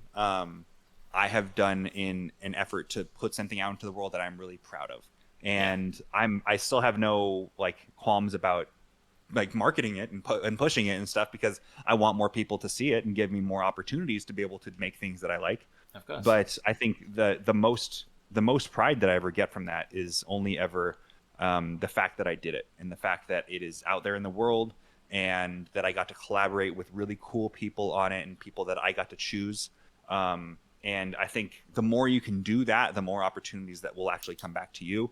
The thing that I really realized in that actually I think got me more at, like, offers to be able to go on stuff like Dropout is especially in the TTRPG world, because there's so limited viewers, and there's so like of like, just in everything, like there's Critical Role probably takes up a lot of that pie, and then if you watch Critical Role, you probably also watch Dimension 20 and watch, like, the Robert Hartley show and all this different, like, the different things. But there's only so, like, this audience is only so big, and it is growing. It is absolutely growing, but it's also not growing necessarily at the same speed as the numbers of shows that are available are growing. And there's only so many hours in the week, and often these shows are weekly. There's only so many hours in the week to be able to catch up on the Critical Role, which is 4 hours long. Dimension 20, which is, comes out with 10 seasons every year. I love Dimension 20. I am a huge fan of Dimension 20. I'm also a huge fan of the fact that they are limited and short seasons, so you can like watch the thing. And even then, I still have so many Dimension 20 seasons that I've never gotten around to watching, despite having a Dropbox account specifically just to watch Dimension 20. I'm like, I just don't have the time for that. I don't have the time for all of this. I'll sit down for dinner on a night, and I'll be like, do I want to try and watch an episode of something that's several hours long, or do I have like 20 minutes to just scroll an Instagram reel or something instead? I know it. Oh God, I know. There's so much out there, and all of these things deserve to have their own audience, which is like, I'm very like, I feel very strongly about that. But the important thing is being able to come in with an audience outside of the D&D industry, outside of the TTRPG world, because that's where your actual, like, if you are trying to grow into, like, get into the D&D world, one, you have to be making things for the passion of it. You have to be making something that you are really feel strongly about, and not make something for the sake of making something, but make something that you are like, that you feel inspired by. But you also, like, if you're trying to build out an audience, which doesn't have to be your goal, if you are trying to build out an audience, you need to come in you need to do something that will bring in audience outside of the D&D world, because everybody has their, you got My Brother, Me on Mondays, and you got the Adventure Zone on Thursdays. You have Critical Role on Thursdays. You have, Desi Quest and Counterparty, Dungeons and Daddies on Tuesdays. You have Dimension 20 on Wednesdays. And then, maybe Fridays is open or something. I can't, not remembering right now, but it's like, that's always happening. Yes, exactly. Those are always happening. You need to bring in people who maybe have never even heard of that. Like, be somebody's intro into D&D. Maybe you're an accountant, and you're like, there's this big accountant, like, community that, like, you can pull out into the D&D group. Because that's how I got my start. I was with Viva La Dirt League, a sketch comedy group, and they were doing sketch comedy. They were big for sketch comedy, and then a mutual friend of ours was like, I think D&D would work well for your channel because of this and this and this reason, and I happened to know a DM, and he put us in touch, and then we the D&D that we did with Viva La Dirt League already had an audience because of all of their sketch comedy stuff. And sure enough, the people who, when we started putting out D&D on their channel, the people who were used to and wanted 3-minute comedy videos from them, and that's all they expected, a lot of them were like, this isn't for us, this half-hour D&D sketches. But then the people who loved it really loved it and were very vocal about how much they loved it. And so we decided to split off a second channel and did like a whole D&D thing, but we had this audience already started, and we brought in people from sketch comedy to D&D. That's why Dimension 20 got their start, is because Brennan wanted to create a D&D thing for this comedy website, College Humor, and they weren't sure if it was going to work, but once it did work, they realized, there's a lot of people that you introduced to D&D through this. And like, that's why I'm all about the intersectionality of interests and passions, and the more that you can do to combine your worlds, the better each of them will be. So that's why, like, I am trying to bring the football fans, the football, the sports nerds into the D&D nerddom. Like, I'm trying to lower that barrier, because that barrier, those gates have not always been open. There's always been, like, you call them grognards nowadays, like the people who are Like, don't come into my hobby. We're good as it is. But like it becomes so much better when those gates are wide open, allowing everybody and anybody to get in. And I think the world of TTRPGs and D&D is so much better for allowing everybody in. I've always found it peculiar when people are like, "Ugh, look at what they're doing to change the game that I'm playing." I'm like, you play a game that is all about homebrewing and house ruling, and like it's your you can play however you want at the table. Nobody's coming into your home and saying you have to change these rules and play it certain ways. So yeah, gatekeeping. There's D&D no rule that says you have to watch actual plays. Yeah, you don't have to watch that thing that you don't like. Just don't watch it. No, I know. It's Stop hating on things. Hating on things isn't fun. Yeah, it's just stop hating on things in general. All right, so I want to talk about, well, with the little time I've got left. Don't forget, everybody, to get your questions in as well. I am going to be answering all of the questions you've been asking at the end. So do ask them. They get put into a list that I can then ask at the end. But before we get to that, I want to talk about sort of the combining of D&D with the sports and athleticisms within the game of D&D, i.e. through strength, constitution, and athletics checks. In my little backstory, for my 30th birthday a few years back, I did a full day of tournaments and games and challenges and puzzles and things for me and all my friends. About 30 of us all got together. We did a full day of things. I'm turning and at the end of this them, year. I'm going to ask for that whole okay, the whole itinerary. Well, Yes, I did a whole thing, and at the end of it, everybody had I could work out from all of the different challenges and puzzle and tests and stuff what everybody's in real life game stats would be, and then at the time, people were like, "This was so much fun. We should do it again. We should expand on it. Do it even give each thing even more time."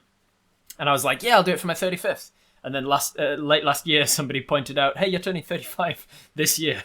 And I was like, "Oh shit, so I am." And so for my 35th this year in April coming up, I'm doing like a full week of things where Monday is all about strength and testing what your strength is, and Tuesday is all about dex and such.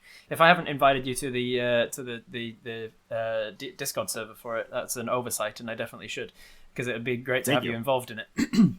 Because I'm doing some of the stuff in person, like with actually going to the gym with the people who can make it in person, and then I'm going to have another whole bunch of stuff for all of the people who can't make it to New Zealand. So I want to hear your insight as a professional athlete as to how realistic the strength scores are in D&D, and all of the times that it comes up as a problem for you as to like, well, you've got different, because I have heard people who are real like jocks and stuff, or real athletes and like bodybuilders and stuff. They've been like, well, you got different muscle groups in your legs and your upper bodies, and then your core strength is a different thing. So like encompassing it all as one number is not enough, and there's not enough minutia between a +1 and a +2 as there actually would be in real life. Have you come across any of that problem when you're playing the game? Is it all abstract enough that you just hand wave it, or is any of it irk you? Yeah, I think the more creative you can be with it, the better. The one thing that I always like try to figure out is what's the difference between a strength check and athletics check? Because when you get into athletics, like it doesn't take a lot to realize, okay, strength, just pure power and strength, doesn't necessarily correlate to athleticism. It's there's a proficiency bonus there for a reason. If you're, to be completely honest, I know a ton of bodybuilders that couldn't catch a ball to save their life. Like they're not. That's like, or like be able to move gracefully like an athlete. That's not necessarily there. There's not always the correlation there. And then I think athleticism has so much more to do with dexterity than it does necessarily with strength purely. So I think that's when you come up with the mismatched skill checks and ability scores. So you can say, like, sometimes people will do like, I want to do an intimidation check using my strength modifier. So if you're proficient, you add your proficiency bonus and then you add your strength modifier. I think you can do the same thing with athletics. Do an athletics check, but add it with using your dexterity modifier, dexterity-based as opposed to your strength modifier. You've set me up perfectly there as a little bit of marketing, because that is the next series that I'm going to be doing on my YouTube channel. I've already filmed a couple of them. It's a series of YouTube shorts that's basically explaining exactly that to people, saying like, hey, don't forget you can mix and match your things. What would and then I roll a d6 and I roll a d6 for the ability score and a d18 for the skill, and then I say, what would a wisdom-based intimidation check look like? And then I talk about that for the shot. So yeah, I often do that in my games where I'm like, this feels like an intelligence-based sleight of hand check or something. Yeah. But you're saying, are you saying there that you feel as an athlete that athletics should be dexterity-based by default, or is it like? I don't know. I think there's definitely I think that based on the mechanics of the game, it should be a strength-based ability, because strength, besides for pure damage, doesn't necessarily have as much usefulness as dexterity does.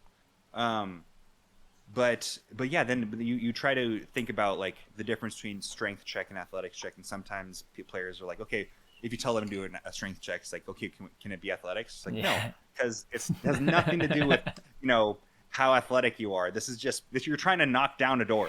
So what do you? Because that's something that is something I've struggled with myself as well. Like, what do you make the distinction for as to when it is athletics?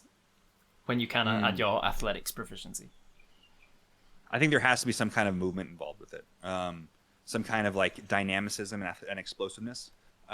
So if you're just trying to break a thing, trying to break a pipe, that's not athletics because it's just straight strength, raw strength. Yeah, I'd say so. When I was a kinesiology major, which means that I don't use my major. That's what it really means. But mate, I've got an acting degree and a maths degree, and I'm a Dungeons and Dragons content creator. I understand. Exactly. But yeah, the kinesiology is all about like learning how the body moves and what moves it and how to like be most efficient with it. And you learn a good amount of physics when doing that. And physics tells you that power is mass times acceleration, and that can oftentimes get like synonymous with explosiveness in sports. And explosivity is, I think, the most important skill, really. Like, it's kind of ethereal, but explosiveness, I think, is the most important thing that you can be as an athlete. And that's moving something heavy or moving something that's difficult to move very fast. Very fast. So explosiveness, that can mean yourself. Like, I'm 260 pounds. Yeah. I also have, a 35, 37 inch vertical. So like that explosiveness is something that I'm proud of. I also, but like it's also moving somebody else as quickly as possible. If I'm blocking somebody, I'd much rather push them back 5 yards in 5 seconds than 1 yard in 5 seconds. So I'd say things like that, where it's okay, maybe it's not pure strength, but like athleticism is not only like explosiveness, it's also being able to adapt. Like I think if you're in a perfectly if you're in a situation where all of the different factors and like you're in a completely controlled environment. Like if you say you're doing a leg press. Leg press is different than a squat because you're not having to balance the weight. It's just purely pushing and pulling, right? I think that's more strength based, whereas opposed to something that's more athletics based is being able to adapt to the environment. You're a lot more athletic trying to run on a track or on a field that might have some potholes or something than you might be on a treadmill. Right. You're more athletic when you're trying to stay in front of somebody who you're trying to match strength with. But right. If they get around you and like kind of like turn you to the side or like make you like, buckle in some different way, they can get past you. Whereas if you're more athletic, the kinesthetics of your body and the ability to be able to adjust and like use your isometric strength as opposed to your concentric or eccentric strength. It's all these different like it sounds like you science of it. It sounds like you'd agree with the D&D decision to make athletics the grapple skill then, like so like grappling, the judo or jiu-jitsu sort of stuff, if you're grappling, that's definitely athleticism, and escaping them being dexterity makes sense. Acrobatics has never really made sense for me with that one, but straight dexterity or pure athletics has always made sense. I think that's smart, because oftentimes you don't end up getting like a dexterity based character probably has no reason to want to get into a grapple. It probably only ever wants to get out of a grapple. I think I would probably, if I were to restart a campaign, one of the home rules I might say is, okay, you can add your athletics bonus if you're using strength, or maybe you can even use your athletic bonus if you're using dexterity, but I'm not going to allow you to do an acrobatics check over an athletics check. Yeah. Because, like you said, acrobatics. I always struggle with acrobatics, really, because I can only ever think of acrobatics as being something that's airborne. One of the biggest problems with it is always like, I'm going to climb a tree to take a look out, and you're like, okay, make me an athletics check to climb the tree, and they're like, can I make it acrobatics to like parkour up the tree? That's always it's like, well, you could do it to come down the tree because you're parkouring on your way down with gravity, and you're avoiding the branches. I think acrobatics has much more to do with performance than athletics. That was the other thing, because for this little series I just talked about, I got a dexterity based performance check at one point, and I was like, oh, so like gymnastics, and I was like, no, there's already acrobatics for that. So if somebody was doing gymnastics, I'd ask for an acrobatics check. So when would I ask for a dexterity based performance check that's not acrobatics? And so I was having to come up with dancing is what I came up with. Dancing and juggling. Yeah. Those sorts of things. So then my last question there related to all of that is then, how would you test if you were in my position and you were testing all of your friends as to what their real life stats would be? How do you test for strength versus how do you test for athletics? Because you need to test what their strength modifier is, and then you need to also test, are you also proficient in athletics or not? Yeah. That's tough. I think strength, you can probably go a little bit closer, maybe not the exact format, but you can go pretty close to what the rule that D&D has, which is like based on your carrying capacity. Or like, your carrying capacity is based on your weight, so like kind of if A equals B, then B equals A. Because that's the fun thing about it all as well, like the inconsistency with mushing a real something as complicated as a human strength, where everybody has different strength. Like, side tangent, my brother just messaged me the other day being like, next time you're with your personal trainer, can you just ask him if there's like an okay ratio between like how much a person can lift with their legs versus how much they should be able to lift with their arms and stuff, and like, because I can bench press more than I can leg press, and I was like, well, that's not normal. And he's like, oh yeah, I didn't think it was very normal. On that call. I'm going to say that he's going to need to not skip leg day. Yeah, that's what I said to him. He's like, well, I've been skipping leg day for 25 years, so blah, blah, blah. He's built like a beanpole. But yeah, so, with exceptions such as him, like, you can't really just generalize, but you also don't want to play a game that's as crunchy as being like, okay, roll me a quad strength check versus you've got a different modifier for your core strength check and all this. So it's understandable they just kind of smush it into one. But by doing so, it does mean for things like the inconsistencies that come from you can carry X amount of pounds times your strength modifier, but you can jump a certain number of feet equal to your strength modifier, and you can, which is definitely not true. I will say the strength score thing, like that goes back to explosiveness. And in 2018, I did Pro Day, which is kind of like the NFL Combine, but it's at your own university. NFL Combine is a place for NFL recruits, basically, like and draft eligible players to test their athleticism through a number of like 40-yard dash and bench press. The broad jump is one of the things that you can test, and I at 240 pounds. Was able to jump over 10 feet, which is like a good amount, but like the best dudes are able to get like 11 feet. It's crazy. The guys who do it best are beanpoles. They're people who are like, like 100 less body weight to lift. Exactly. That's like 100, which is not accounted for in simple D&D mechanics of like, you can just jump X number of times your strength score, which is the same for a Goliath or a hobbit. You're a 3 foot tall hobbit and you can jump 12 feet because you got 12 strength. Yeah, and the heaviest, strongest people I know are not making it past like 7 feet broad jump. Yeah. So like, and I'm not necessarily considered like a 20 score. Like that's like superhuman, right? Mm-hmm. And but I was able to get, I think, which is like the standing broad jump score in D&D is supposed to be half of your strength score. So if it were to relate that, like with my 10-foot broad jump, I would be able to have a 20 strength score, which I don't think is necessarily humanly possible for anybody outside of like the strongest man in the world. Yeah. Which again, like you watch the world's strongest man competitions, you see how freaking jacked and tank that they're like walking boulders, and it's like you jumping 20 foot with a running stat. Like that's why when I did it for my 30th and when I'm doing it again now for my 35th, it's like I've got this challenge of going, let's test how far you can jump with a standing long jump and a running long jump and a high jump and all of this. Like let's test all of these things, but let's not just take it rules as written to be like, well, that means your strength is this, done. Because that's boring, and it wouldn't need a whole day to test strength if I did it that way. But also, if you tested it a different way, you'd get a different answer if you based it on your carrying capacity, for instance, or how much you can. It's probably lift. better off as like a bell curve. Like the strongest person in your population gets up to like an 18th strength, whereas the lowest person maybe gets an 8 or something. Yeah. Yeah, I think that's probably the better way of doing it. Yeah, actually, on top of all of the mechanics of working it out, I also have to take into account the social aspect of not insulting any of my friends by saying, sorry mate, you got a 6 intelligence. So one of the ways I'm going to tackle that is basically I'm asking everybody going into it what they think their stats are before we test for them. And then if they come back and be like, I think I'm a 14 intelligence, and I test and they're actually a 6, then I'm like, okay, maybe I'll tweak those numbers and tell them that they're like a 9, just so I don't insult them too much. Yeah.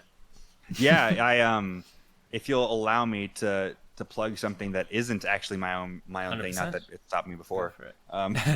Is we talked for ages about D20 Deathmatch, and neither of us are affiliated.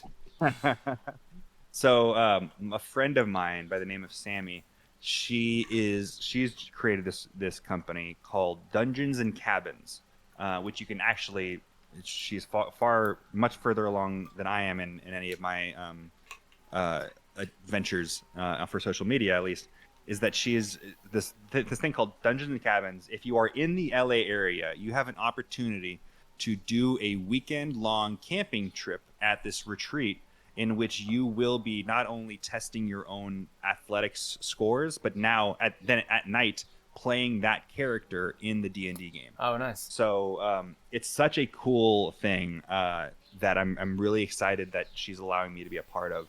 So if you're in the LA area, go follow Dungeons and Cabins, and I'm expecting that it's going to be a really, really fun time because she has to figure out all of those equations as well, like, because she's going to be basing it off of like, okay, if you do archery this day, as opposed to some of the other activities that you might be able to do, you will gain archery proficiency, and your dexterity score will be, or like a longbow proficiency, and your dexterity score will be based on how many like bullseyes you get or something. Right. Nice. So it's such a cool thing that I'm excited for. The fighter, not subclass, the fighting style, the archery fighting style. Oh yeah. +1, +2 to attacks and stuff. Yeah. I love that.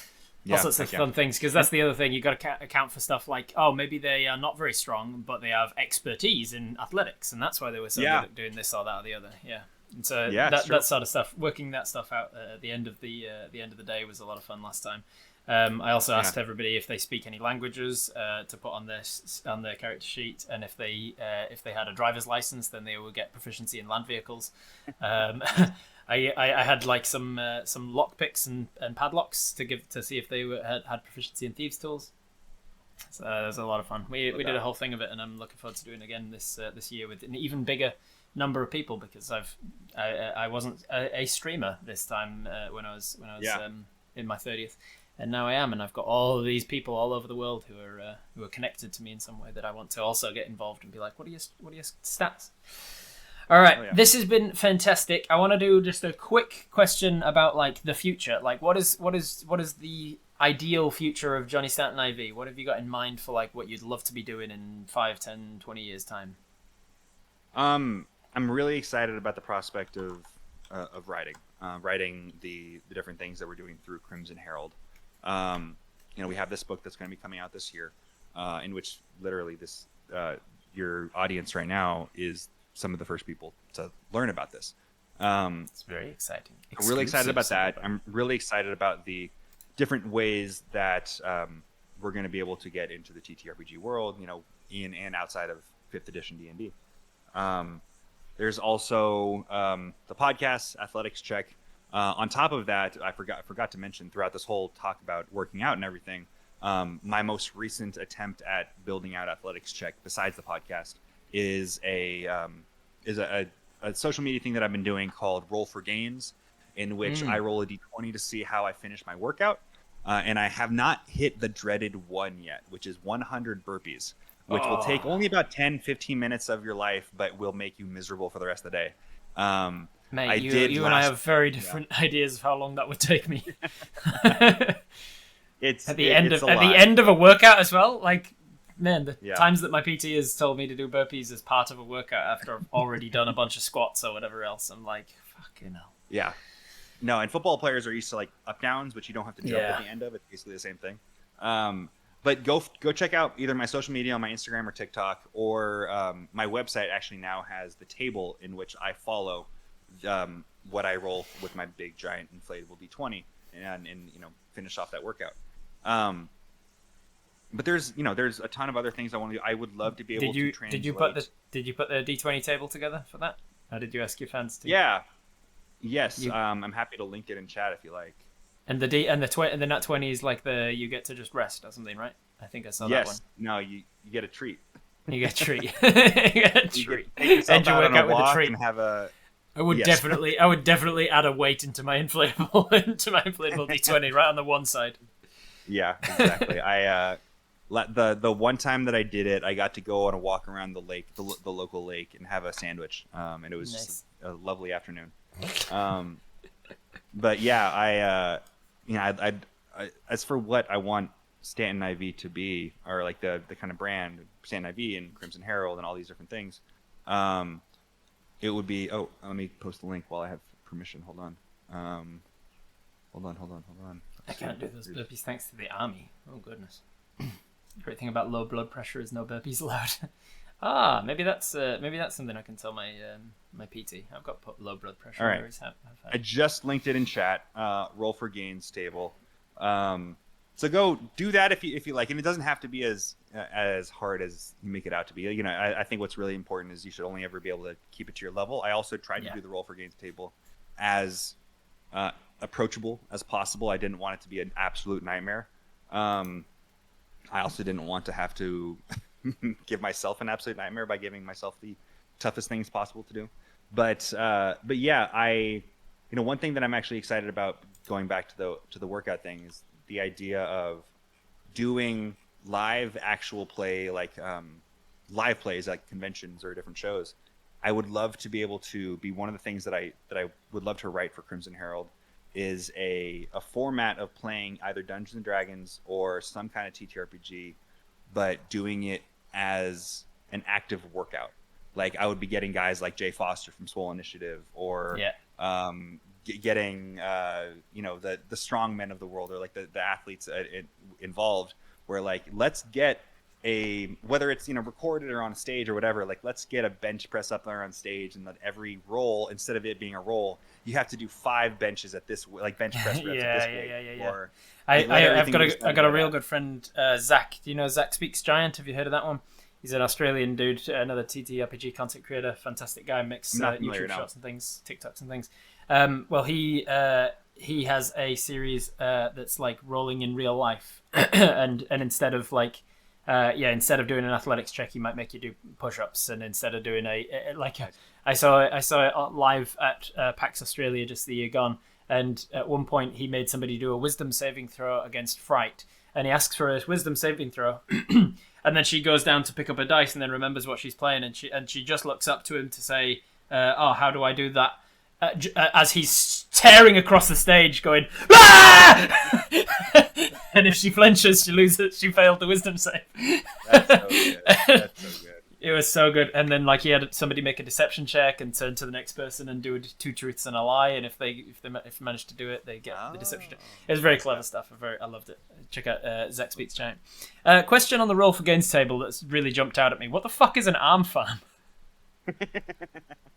Arm farm is whatever you want it to be. Okay. Arms is an always like, it's never something that I end up like adding to my workout as something prescribed. It's only ever something that I think you should do if you're feeling like, hell yeah, let's fuck up some arms right now. Let's fuck up some biceps and triceps right now, and shoulders. So It's Arm Farm is just your own little celebration of getting to work out. It's it's arms is everybody wants to have shredded arms, and why not just Yeah. reward yourself with getting a little arm farm in and throwing on some crazy like rave music and just pumping until you can't feel your arms anymore. Like that's God. exciting to me. That's what gets me out of bed in the morning. All right. The Love possibility of doing an arm farm.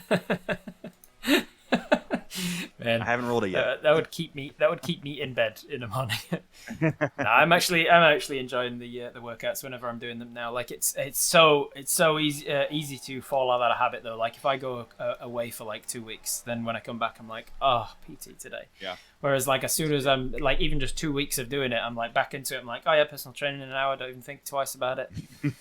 Man, if I could afford it, I'd be doing it 2 or 3 times a week just because I want to actually start seeing some more gains, some more body definition and stuff. But it's so expensive, and my brother's like, well, why? It's because you're paying for a personal trainer. Why don't you just go to the gym? I'm like, because if I had a gym membership, it'd be even more expensive by nature of the fact I wouldn't be using it.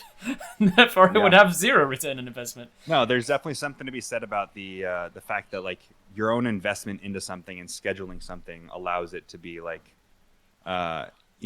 give yourself some accountability. Like the accountability is what we all need. The fact there is a guy at the gym waiting for me to turn up at a certain time so that he can run me through a training session for an hour or whatever, then, I'm like, okay, I'm going to be there. If it was like, I should go to the gym today, I've got it in my calendar, then I'd be like, but I'm also in the middle of this thing, so I'll just answer these emails first, and then I'll do it later, because there's no one there waiting for me. I'd put it off. I know. True. So hey, we'll get there. I know eventually. you wanted to get me. I know you wanted to get me a couple questions from chat, right? Yeah, let's just hit them real quick. GM Workshop asked, what would your highest and lowest stat be if you were a character? Oh, I had to do this recently, like what my starting array would be. I think I got to give myself highest strength, just because.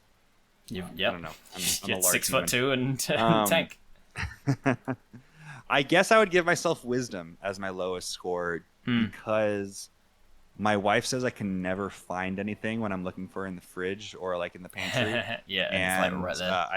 I'd have to guess that my perception skill is probably low or lower than my other skills. Yeah, similar. I'd do intelligence as my highest and wisdom as my lowest. I think book smart, but not very street smart. Matt asks, D&D allows for infinite creativity, being both a player and a DM. What is one of the coolest examples of using an ordinary magic item in a super cool way? For example, a BBG has a sphere of annihilation and you decide to use your bag of holding to shake things up. That's an example of something I did.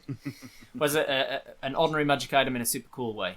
Have you got any examples of something like that at one of your games? Some magic item use that kind of just like threw you? About it. One of my favorites I do love the idea. Oh, you go. One of my favorites was, it wasn't exactly an ordinary magic item, but one of my favorite things to do is to give low-level parties like super powerful magic items and see what they do with them, especially like one-use items. So I gave them the super glue, the like whatever it's called, that legendary super glue that can glue any two things together. And I gave it them early, and they were like, "We'll hold on to that till we want it." And then at one point they were fighting a fire giant dreadnought with the one with the two massive shields that are basically like a cattle plow. And he was absolutely annihilating them, dragging them across the stage. And so one of them had the bright idea, fuck it, you distract him for a second. And while he was looking the other way, they put the glue in a line across the ground. And then they were like, come on, hit me. And then he charged towards them and hit the glue, and just boom, suddenly his shields are stuck to the ground. That was a very clever use of it. I love it. Oh man, I'm not sure about what mine would be. I've definitely had a game where we've had a lot of fun with portable hole as a way for like getting non-flyable characters around, but nothing that was like game breaking necessarily.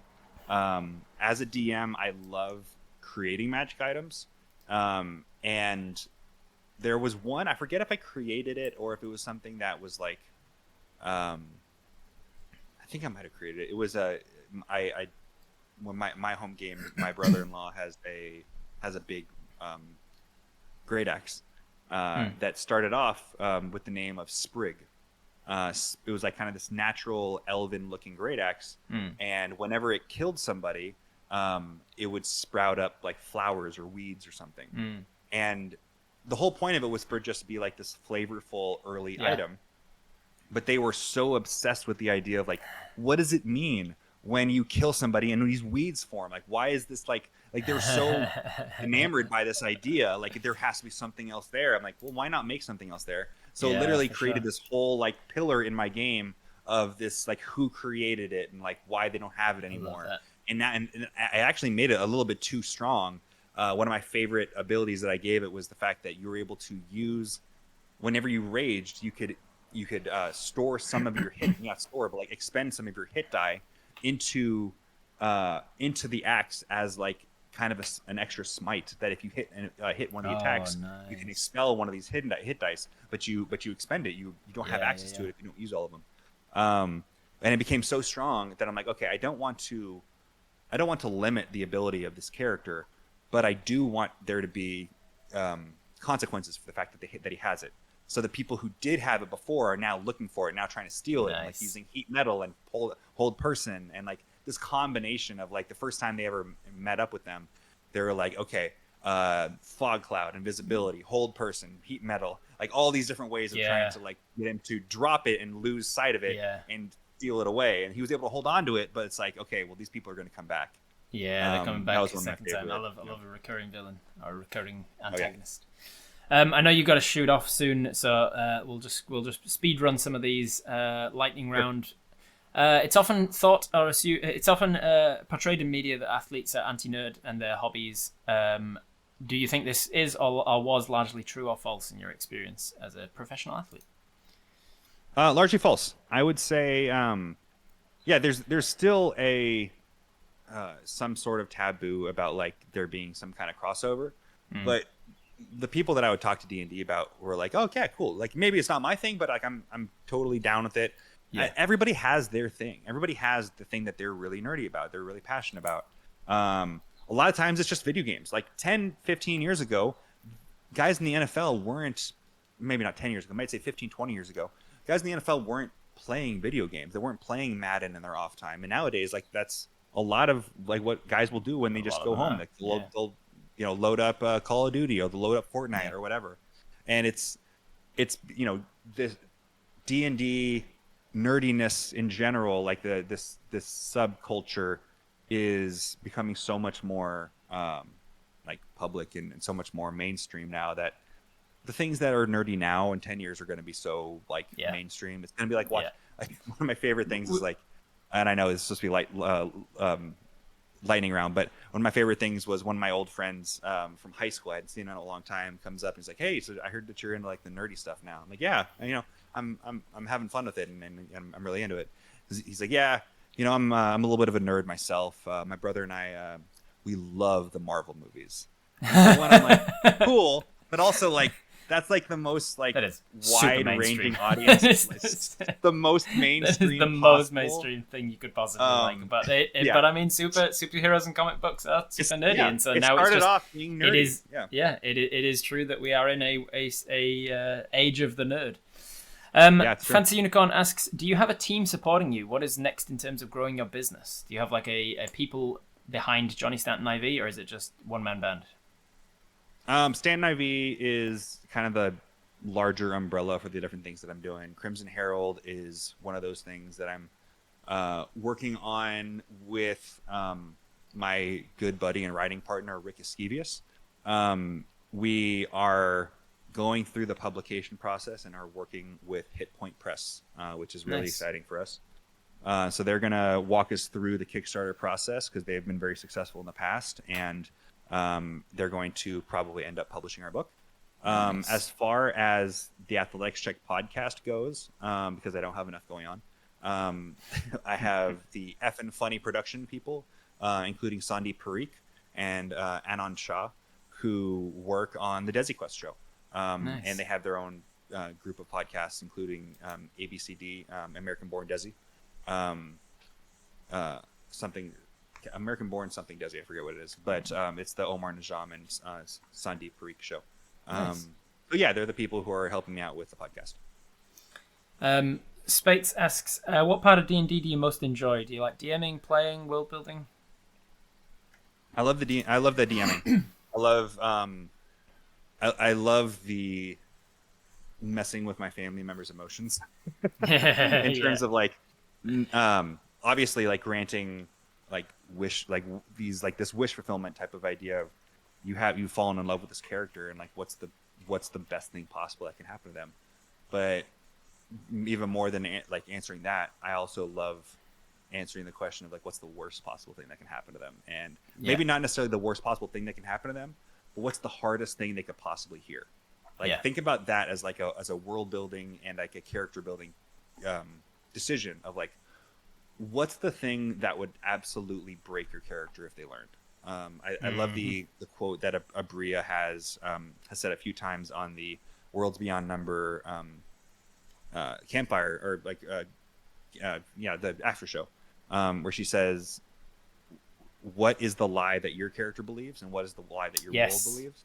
Yeah. And I think oftentimes that can go hand in hand, where like learning that what the lie is can oftentimes be the hardest thing your character learns. But Yeah. sometimes learning like the hardest thing that your character can hear is that like the world doesn't revolve around them, or Hmm. I don't know. It's based on character to character, but like just building up that loss, that ability for loss to happen to a character is, I think, one, the onus is a lot on the player themselves and making sure that their character can feel that loss and not just Yeah. somebody who's like a psychopath who's Yeah. murder Yeah. hoboing around the world, Yeah. but also the DM for having the curiosity and the creativity to build up that character just to tear them down to build them Yeah. up even stronger again. My It's the best one of part my about D&D. one of my all time. I hope he's not in the chat anymore because I don't want to increase his ego too much. But one of my all time favorite dungeon masters is GM Workshop Rackham. I'm currently in his campaign for Dragonlance over on his channel, and we're literally doing the epilogue of the entire campaign, the final episode right after this. And for that campaign, I've been playing this like super power hungry wizard essentially, he started off being like quite bullied, and so his whole arc has been like I want to become a powerful enough wizard to never be bullied again, to never let my family have to go through that stuff again.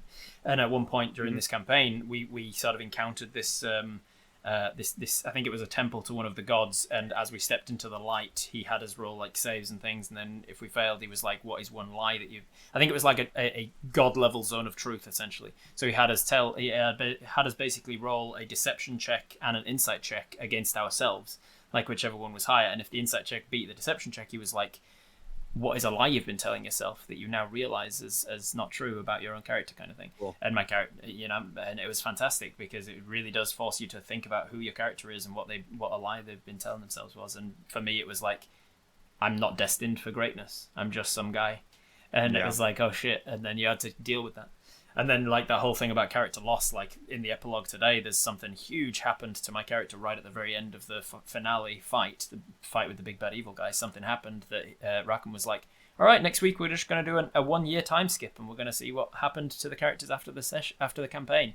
And I sent him like pages and pages of stuff being like, if this happens and then this happens and then this happens, then my character goes this way, and if this and this and this, then my Mm-hmm. character goes this way. And I don't know which way it's going to go, but I'm so excited to tell the story and to finalize it, because my guy is like right on the edge of becoming a lich essentially. He's like, if the wrong thing tips him over the edge, he goes full evil, and it's just like, that's it. He becomes the next big bad evil guy for the sort of the next story, as it were. I love it. So I love telling good stories about characters. Space asks, when you announced your love of D&D, did you get any pushback from anyone, fans or teammates? Did anybody be like, oh, fucking nerds? No, not really. I would get some teammates saying, "Oh, fucking nerds," but it's like it's also your teammate. He's like, Yeah, they're doing it for that. supposed to. There's a difference They're supposed between to, like, like, Josh and you, give you shit. yeah, giving you Yes. shit for stuff and actually being like, Um, Yeah. No, the most shit that I ever got was more for like learning, finally getting the confidence and having the great like reaction to me talking about D&D. It gave me a lot of Yeah. confidence to speak out more about the different things that I believe in. So I actually was, aside from Carl Nassib, who was the first out gay player in the NFL, I was the first, like, kind of tied for first or second person to use the ability to. There's a thing in the NFL called My Cause My Cleats, where you support a organization by getting art on your cleats for games and sometimes auctioning them off. So I supported Athlete Ally, which is an LGBTQ organization that supports allies and LGBTQ community members in sports, and like kind of uplifts them. Nice. So I got these really badass progressive pride flag cleats painted and ended up auctioning them off. And stuff like that is what I get sometimes hate for, because the NFL Right. can sometimes attract Yeah. a certain type of fan. Yeah. But it was, that's the stuff that I'm the most proud of as well. Yeah. Nice, as you should be. It's very very different world surrounded by very different people. I often have to remind myself that the circle that I have surrounded myself in is so much more welcoming and progressive to all these different minorities and stuff than a lot of the world is. And so I see things, I'm like, what? How could they act like that? And I'm like, oh yeah, because they're not ingrained in being surrounded by people who are different genders and all sorts of stuff. Yeah. Last couple of questions then. GM Workshop asks, how much have you played Baldur's Gate 3, and why is Karlach your companion of choice? God, how'd you know me? I know well. No, I am like halfway through Act 3, and I accidentally ended up making Shadowheart my like romantic interest. Not that Right. I have anything against Shadowheart, and Shadowheart's awesome. I wanted it to be Karlach. I think I'd already built up a relationship with Shadowheart by the time I did meet Karlach. Yeah. So my next run through will be Karlach, but I I was didn't playing- have it in me to let go of Shadowheart. I mean, like at least at the very least, I was able to romance both Shadowheart and Halcyon, Nice. because I they're all about the poly community. Yeah. I love that. Being a poly person myself, I love the inclusion of that There stuff. you go. I loved that when I was playing Baldur's Gate 3, I was doing a roleplay only decision tree, essentially. Like anytime I came across any decision, I asked myself like, what is the best thing for the game, what is not optimized, but what would my character do, kind of thing. And Right. it came to a point where I'd met the paladins before I met Karlach, and I'd met the devil before I'd met the devil. What's his name? Raphael, before I'd met Karlach, and everything was telling me, and the Blade of Frontiers was telling me like, oh, don't let them speak. Devils can bewitch you with their words. Get the drop on her and kill her straight away. And so, knowing full well that everybody fucking loves Karlach so much, I was like, this is gonna be a difficult decision, but it's the only thing I can do. So I got the drop on her. I killed her within a single round, decapitated her, took her head back to the paladins, and was like, give me the sword. And everybody I tell that to is like, what? You killed Best Bay? You killed Karlach? I was like, it was the only thing. All right, last question then. It came from Old Hunted MC. It says, hey, Johnny, can you recommend exercises that I could use to improve my core or back strength as well as my endurance without having to worry about re-damaging my hip? Core and back strength that doesn't fuck up the hips. Yeah. I would say, one of my favorite core like what a lot of people don't understand is that core doesn't just mean your abs and your obliques, but it also means your back. Like it's everything that connects your upper body to your lower body. That's where all of your stability comes from. So I would say one of my favorite workouts is called a Palloff press. And Palloff press, you can either use it with a cable or you can use it with a heavy band. You connect it to one side, you go perpendicular to it so that your shoulder is like facing the bar. And then on either side, you either hold it out there for a specific amount of time, or you like press it, and you're just practicing like your core's ability to stay stable and not twist and turn with it. So yeah, look up Palloff press to be able to learn a little bit more in depth on how to do it. But I'd say that's a pretty good non-aggravating way of working out your core. Wonderful. There you go. Thank you very much for that. All right. Unfortunately, we're out of time because you got to run off. But I really appreciate your time, Johnny, and I really appreciate this opportunity to get to know you a little better. I look forward to sending you the strength-based activities and things for my birthday week, and seeing if you rock it. I imagine you'll probably be, if not the top, one of the top strongest people in my friend group. So it'll be you'll be the interesting outlier bell curve. You'll sort of set the limit for everybody else. I'd be like, well, if Johnny's this, then everybody else is over here somewhere. It'd be a lot of fun. I appreciate it. And thank you to all the chat and everything like that. Is there anyone in the online at the moment that you'd like to raid into? I always like to give it the option to my guest. Let's do Josephine McAdams, JCVIM. Josephine's great. All right, raid just JCVIM. Yep. Raid all caps. JCVIM. All right, and So we're going to raid into Josephine McAdams. Thank you very much for being here. Any last plugs? Where can people find you? No, the last thing I'd say is probably just give if you can, just because we don't have the newsletters like set up or anything yet, or the Kickstarter page. Please give me set up notifications on my social media. I promise I don't post enough to be any kind of annoying. And I don't even know if my website newsletter like pop-up thing is like, hey, get the latest news from Johnny. Check out the Stanton IV. Stanton IV will be able to tell you everything. Check out my social media, turn on notifications, please, and I will have all those announcements out very soon. And if you're here from Johnny's community, I'm Robert Hartley, GM. I'm a full-time Dungeon Master. I'm most well known for being the DM for a comedy group called Viva the Dirt League, so check that out. And check me out all over the internet at Robert Hartley, GM. Thanks for being here, everybody. We've finished our short rest. Now we're getting back to our quest. I'll see you in the next one. Bye-bye. Thanks, guys. Oh, damn, it's over already. Oh, well. YouTube seems to think that you'd like this video next, so give that one a watch. Please?